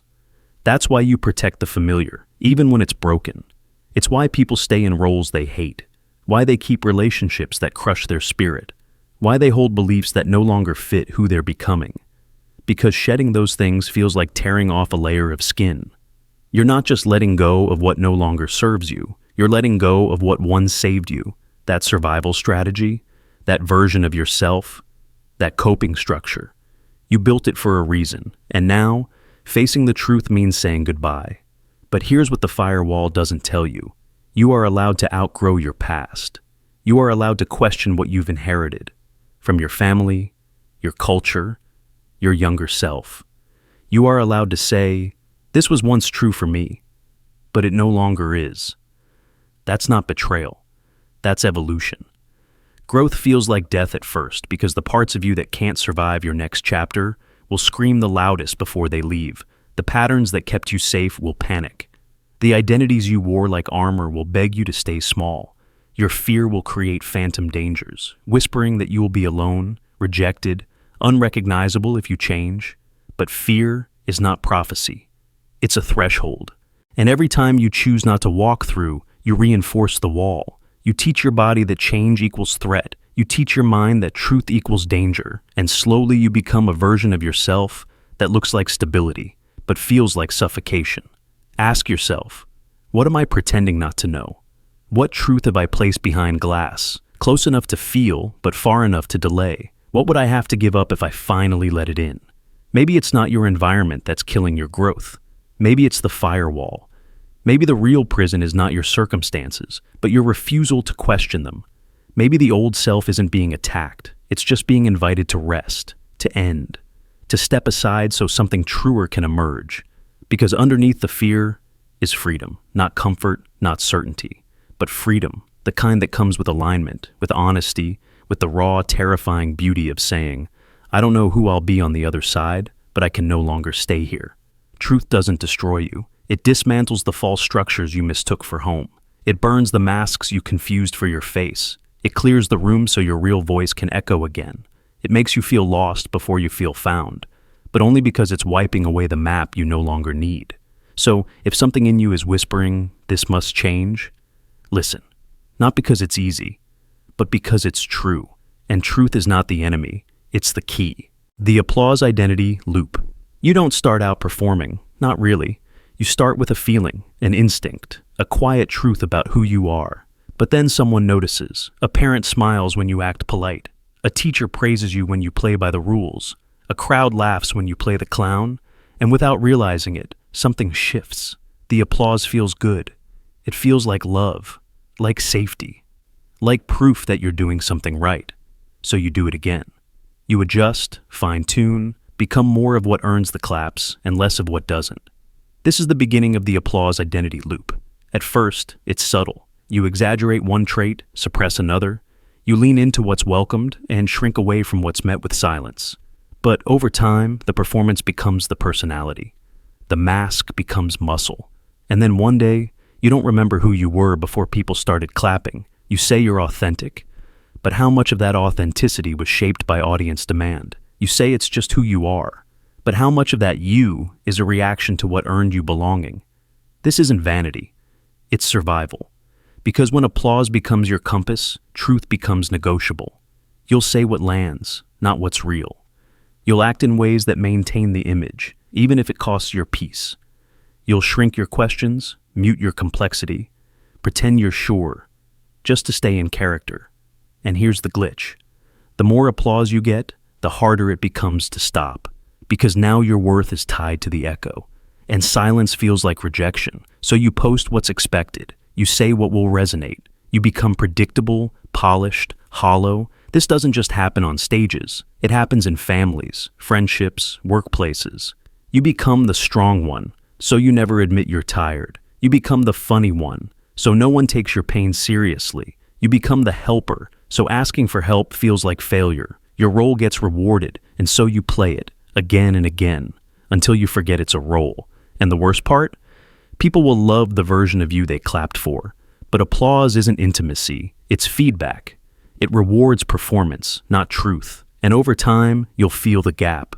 You'll feel it when you're alone in a quiet room and realize you don't know what you want, only what gets approval. You'll feel it when you finally try to show something real and the applause stops. You'll feel it when you're exhausted from being seen but never known. That's the loop.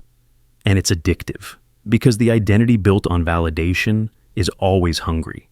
It needs likes, nods, agreement, and when it doesn't get fed, it panics. You might call it anxiety or insecurity, but often it's simply withdrawal from a hit of applause you've trained yourself to need. So, how do you step off the stage? Not by rejecting applause, but by remembering it's not food. It's decoration, it's noise, beautiful, encouraging noise, but still just noise. Start small. Notice when you adjust your voice, your posture, your opinion, just to fit the room. Notice the moment right before you post something and ask, is this for me or for applause? Notice the difference between connection and performance, and then do something without broadcasting it. Say something unpopular but true. Choose silence over spectacle. Let someone misunderstand you. Let the applause fade for a moment and see what's left. If you feel discomfort, good. That's not failure, that's detox. Because the real you is underneath the claps, underneath the praise, the persona, the perfectly timed smile. It's quieter, but it's alive. And when you start living from that place, some people will stop clapping. That's inevitable. But the ones who stay, they're not an audience, they're witnesses. And what they reflect back won't be applause, it'll be recognition. And that is worth more. Because applause can train you to be liked, but only truth can teach you how to be loved. So step carefully. Perform when you choose, not when you're afraid. Speak even when the room falls silent. And remember, identity built on applause will always belong to the crowd. But identity built in solitude, unseen, unperformed, unvalidated, is the only one that can survive when the curtains fall. And eventually, they will. The numbness truth filter. At first, the truth stings. It burns through denial like acid. It shatters illusions, disrupts comfort, demands change. But over time, something strange happens. The sting fades. Not because the truth has softened, but because you have. You've grown numb. Not healed. Numb. And now, even urgent truths feel like background noise. They pass through your awareness like headlines you've read 100 times before. That's the numbness truth filter. A silent defense mechanism where repeated shocks, repeated disappointments, repeated wake-up calls all blend into a kind of emotional anesthesia. You scroll past news of war, of disaster, of betrayal, and you feel nothing. You hear yourself repeating the same destructive habits again and again, and a part of you knows it's wrong. But the urgency is gone. The fire is gone. What remains is a dull ache, a tired shrug, a muted awareness that says, yeah, I know, but what's the point? This isn't apathy. It's exhaustion wearing the mask of indifference.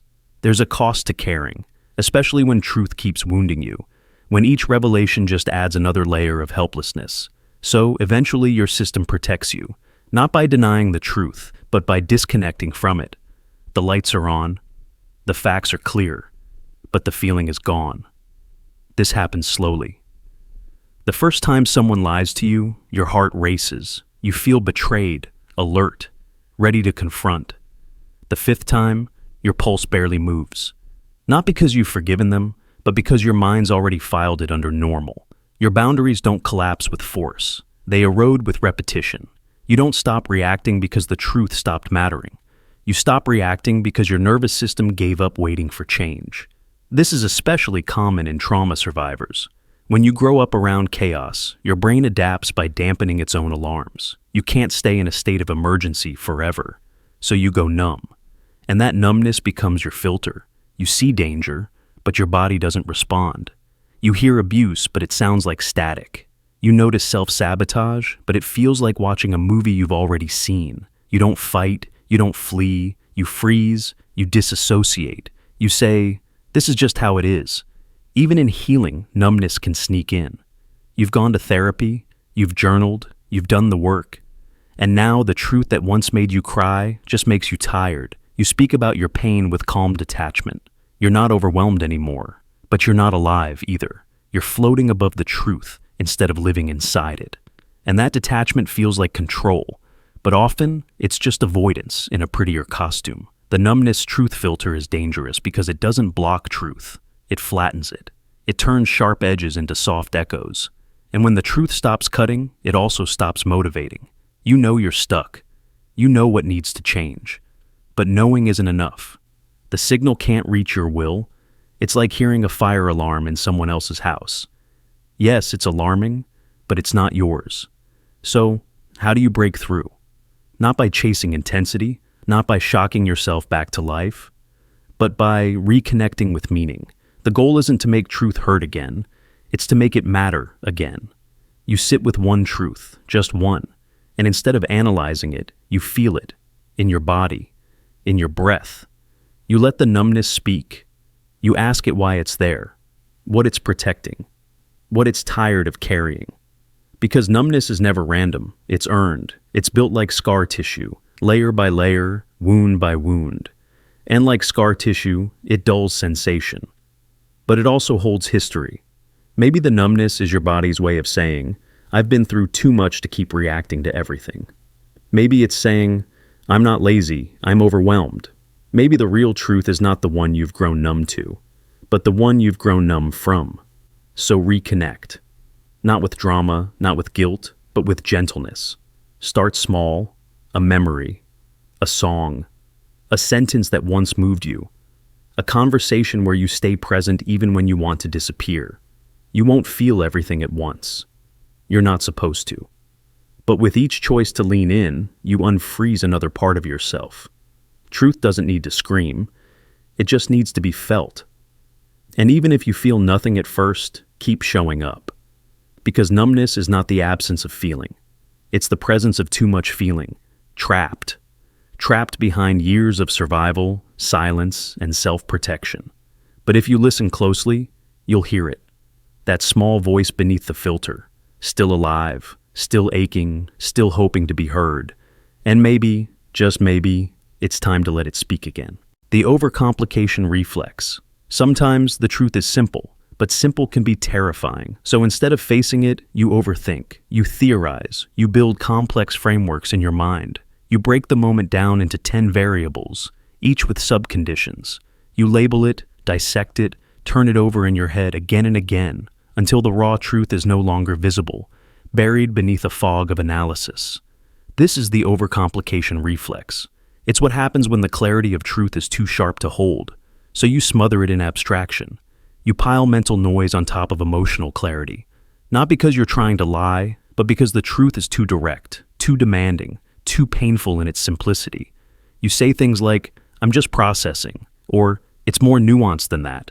And sometimes that's true, but sometimes it's a smokescreen, a way to avoid what your gut already knows, that they don't love you, that the job is draining your soul, that you've been lying to yourself about who you are.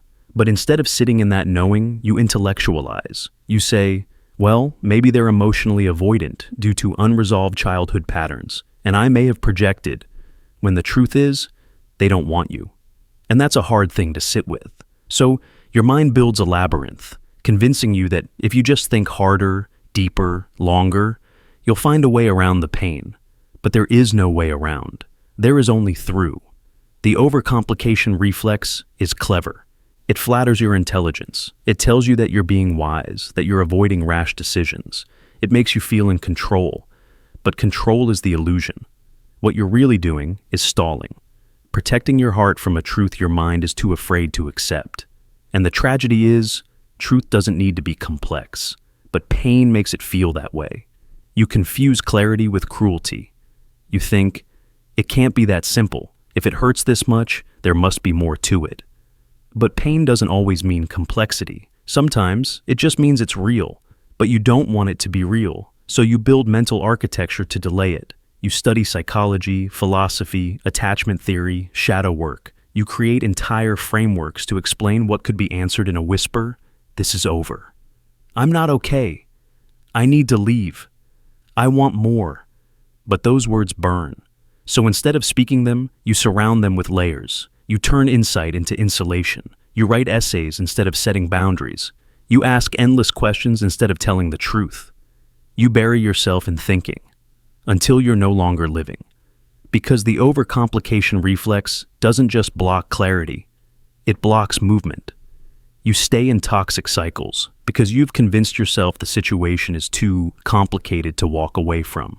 You keep overanalyzing people's behavior instead of acknowledging what their actions already reveal. You keep rewriting the narrative, hoping the plot will change if you adjust the lens. But lenses don't change reality. They just change how long you avoid it. Sometimes the most freeing thing you can say is, "It's simple. I just don't want to accept it yet." That's honesty. That's humility. That's the beginning of freedom. Because once you stop hiding behind complexity, you finally make space for action. You can say, "This hurts," period. Not, "This hurts because I have unresolved father wounds manifesting in a fearful avoidant pattern shaped by socio-cultural narratives of masculinity." No, just, "This hurts." You can say, "They left." Not, "They left because they were threatened by my intensity and maybe I was too emotionally available too soon," and just, "They left." The truth doesn't need your overthinking. It needs your willingness. But that willingness is scary because it demands you stop spinning. It demands you land. That you stop orbiting your life like a satellite of analysis and finally step into it. Feel it. Risk it. Grieve it. And that's where most people flinch. Because once you stop overcomplicating, the next step is obvious. And if it's obvious, then you're responsible. And if you're responsible, you can't hide behind confusion anymore. You can't say, "I don't know what to do." You have to admit, "I do know. I'm just afraid. Afraid to end it. Afraid to begin it. Afraid to tell them how you feel. Afraid to leave the job. Afraid to disappoint the version of you that everyone expects you to be." So you drown that fear in theories. You give your paralysis a PhD. But the body knows. The heart knows. And it's been trying to tell you, in every quiet ache, in every conversation that leaves you hollow, in every plan you make to avoid stillness, that the truth is already here. You've just made it too complex to hear. So what would happen if you stopped? If you let the fog lift? If you said, "I don't need another theory. I need to listen to what I've been avoiding." Because behind all the thinking is a knowing. And behind the knowing is the next step. And behind that step is the life that overthinking has kept just out of reach. You don't need more analysis. You need more honesty. And sometimes, that honesty sounds like the simplest sentence you've been too afraid to speak. I already know. The deserved suffering myth. You've been through things, real things, wounds that didn't just hurt in the moment.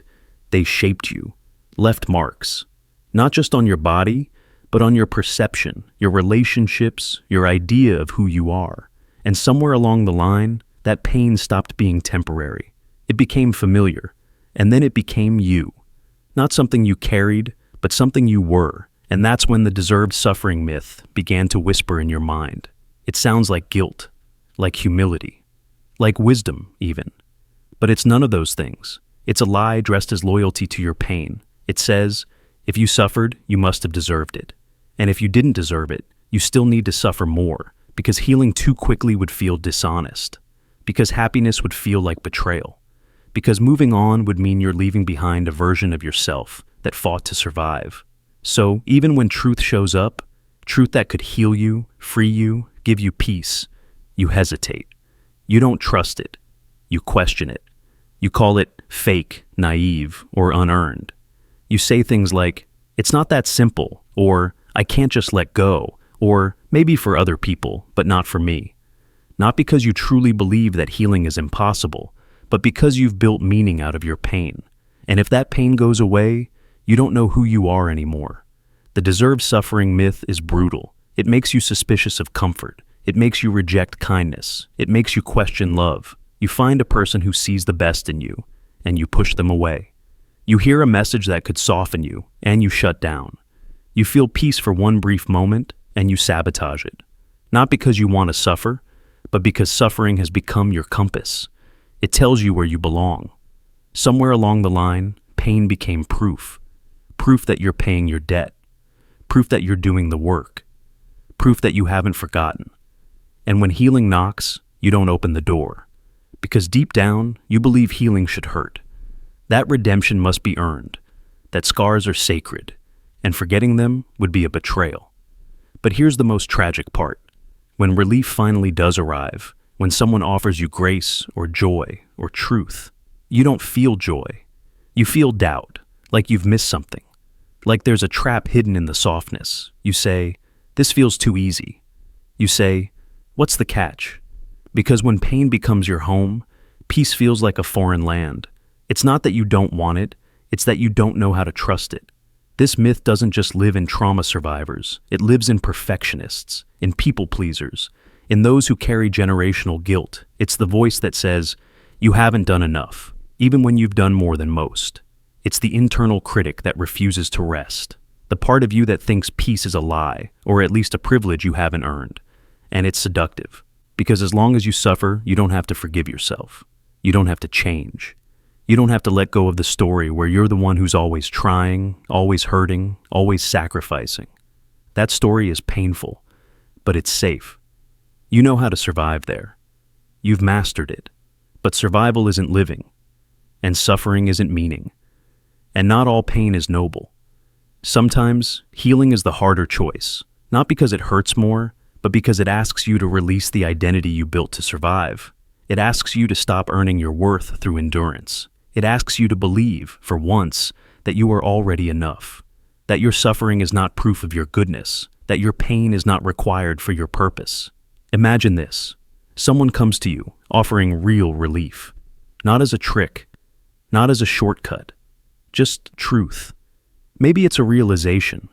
Maybe it's a moment of stillness. Maybe it's someone seeing you fully, without conditions. And instead of clutching your pain, you let go. You let the truth in, not to erase your wounds, but to hold them without worshiping them. You say, "I don't have to suffer to be real. I don't have to hurt to matter." That moment is possible, but only if you stop confusing pain with identity. The deserved suffering myth keeps you trapped in cycles you don't need anymore. It convinces you that healing is selfish, that lightness is weakness, that peace is betrayal, but it's not. It's what you were always moving toward, whether you knew it or not. You are not your damage. You are not your failures. You are not the weight of everything you carried silently for years. You are not more noble because you kept bleeding without asking for a bandage. You are allowed to be free. You are allowed to be soft. You are allowed to live without apologizing for every breath of relief. So, the next time truth comes in, not to break you, but to lift you, don't push it away. Don't question whether you deserve it. Ask instead, what would life be like if I didn't need to suffer to feel alive? And let that question guide you out of the myth and into something real, something healing. The inner voice, mistrust. There was a time when you trusted it, that quiet voice inside, that flicker of knowing before the facts arrived, that instinct that tugged at you when something wasn't right, or when something was deeply meant for you. You followed it once, maybe more than once, and it led you somewhere unexpected, somewhere painful. And after that, something changed. Now, even when the voice returns, softer, wiser, you ignore it. You call it irrational. You call it unreliable. You say, "I've been wrong before." And so you second guess. You override. You wait for proof, for logic, for certainty. Because deep down, you no longer trust your own compass. You've built your life around the belief that your instincts are flawed. This is the inner voice mistrust. It doesn't scream, it doesn't panic, it whispers, and then vanishes. A sensation in the gut, a tension in the chest, a wordless knowing. But instead of listening, you analyze, you debate, you gather opinions from others, hoping they'll give you something your own mind. Now doubts, clarity, permission, safety. Because somewhere in your story, you followed your inner voice, and it betrayed you. You chose the wrong partner, the wrong job. You trusted the wrong friend. You made a leap and landed hard. And now, every time your intuition speaks, your fear replies, "Don't fall for that again." So you keep yourself small. You hesitate. You delay. You say, "I need more time," when really you're waiting for your inner voice to become so loud it drowns out your doubt. But intuition doesn't shout. It doesn't demand. It arrives like a breeze, not a storm. And when mistrust is your armor, you miss it completely. What you don't realize is that even when your instinct led you somewhere painful, it didn't betray you.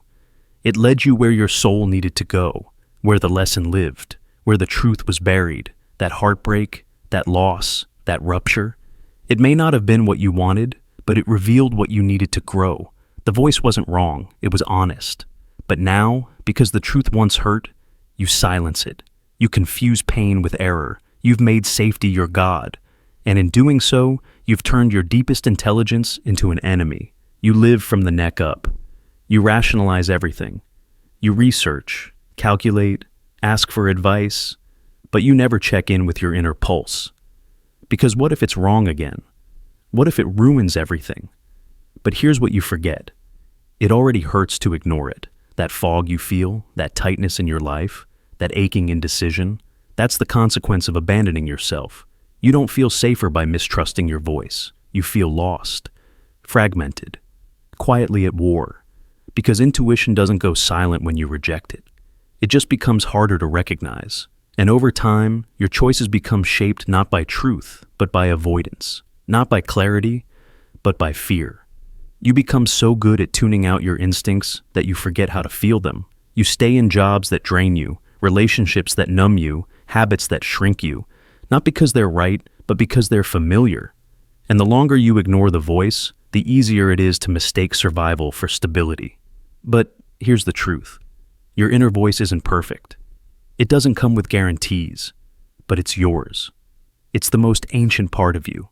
It's the echo of every lesson you've lived, every boundary you've discovered, every truth your body carries that your mind hasn't yet translated, and it wants you to come home. Coming home doesn't mean never making mistakes. It means being brave enough to listen, even when it's scary. It means saying, "I trust myself enough to try." It means allowing your body to guide you, even if the path is uncertain. It means replacing fear with curiosity, doubt with compassion, silence with presence, because your inner voice doesn't need to be loud. It needs to be heard. So, how do you begin again? You pause. You notice. You ask, "What do I feel beneath what I think?" You start small. A conversation you don't want to have. A decision you keep delaying. A truth you already know but won't admit. Instead of pushing it down, you breathe with it. You let it rise. You let it speak, not to control you, but to remind you that you're still here. You've always been here. The wisdom hasn't left you. It's waiting, beneath the layers of logic, beneath the stories of failure, beneath the fear of regret. It's not perfect, but neither are the maps you've used to replace it. And none of those maps know you better than the voice inside does. You don't need certainty to trust yourself again. You need courage. Courage to hear the voice that doesn't always explain itself. Courage to act even when no one else understands. Courage to fail, not as a flaw, but as a form of listening. Because when you follow your inner voice, you don't always land where you expected, but you always land where your growth lives, where your freedom begins, where your truth waits. And maybe that's enough.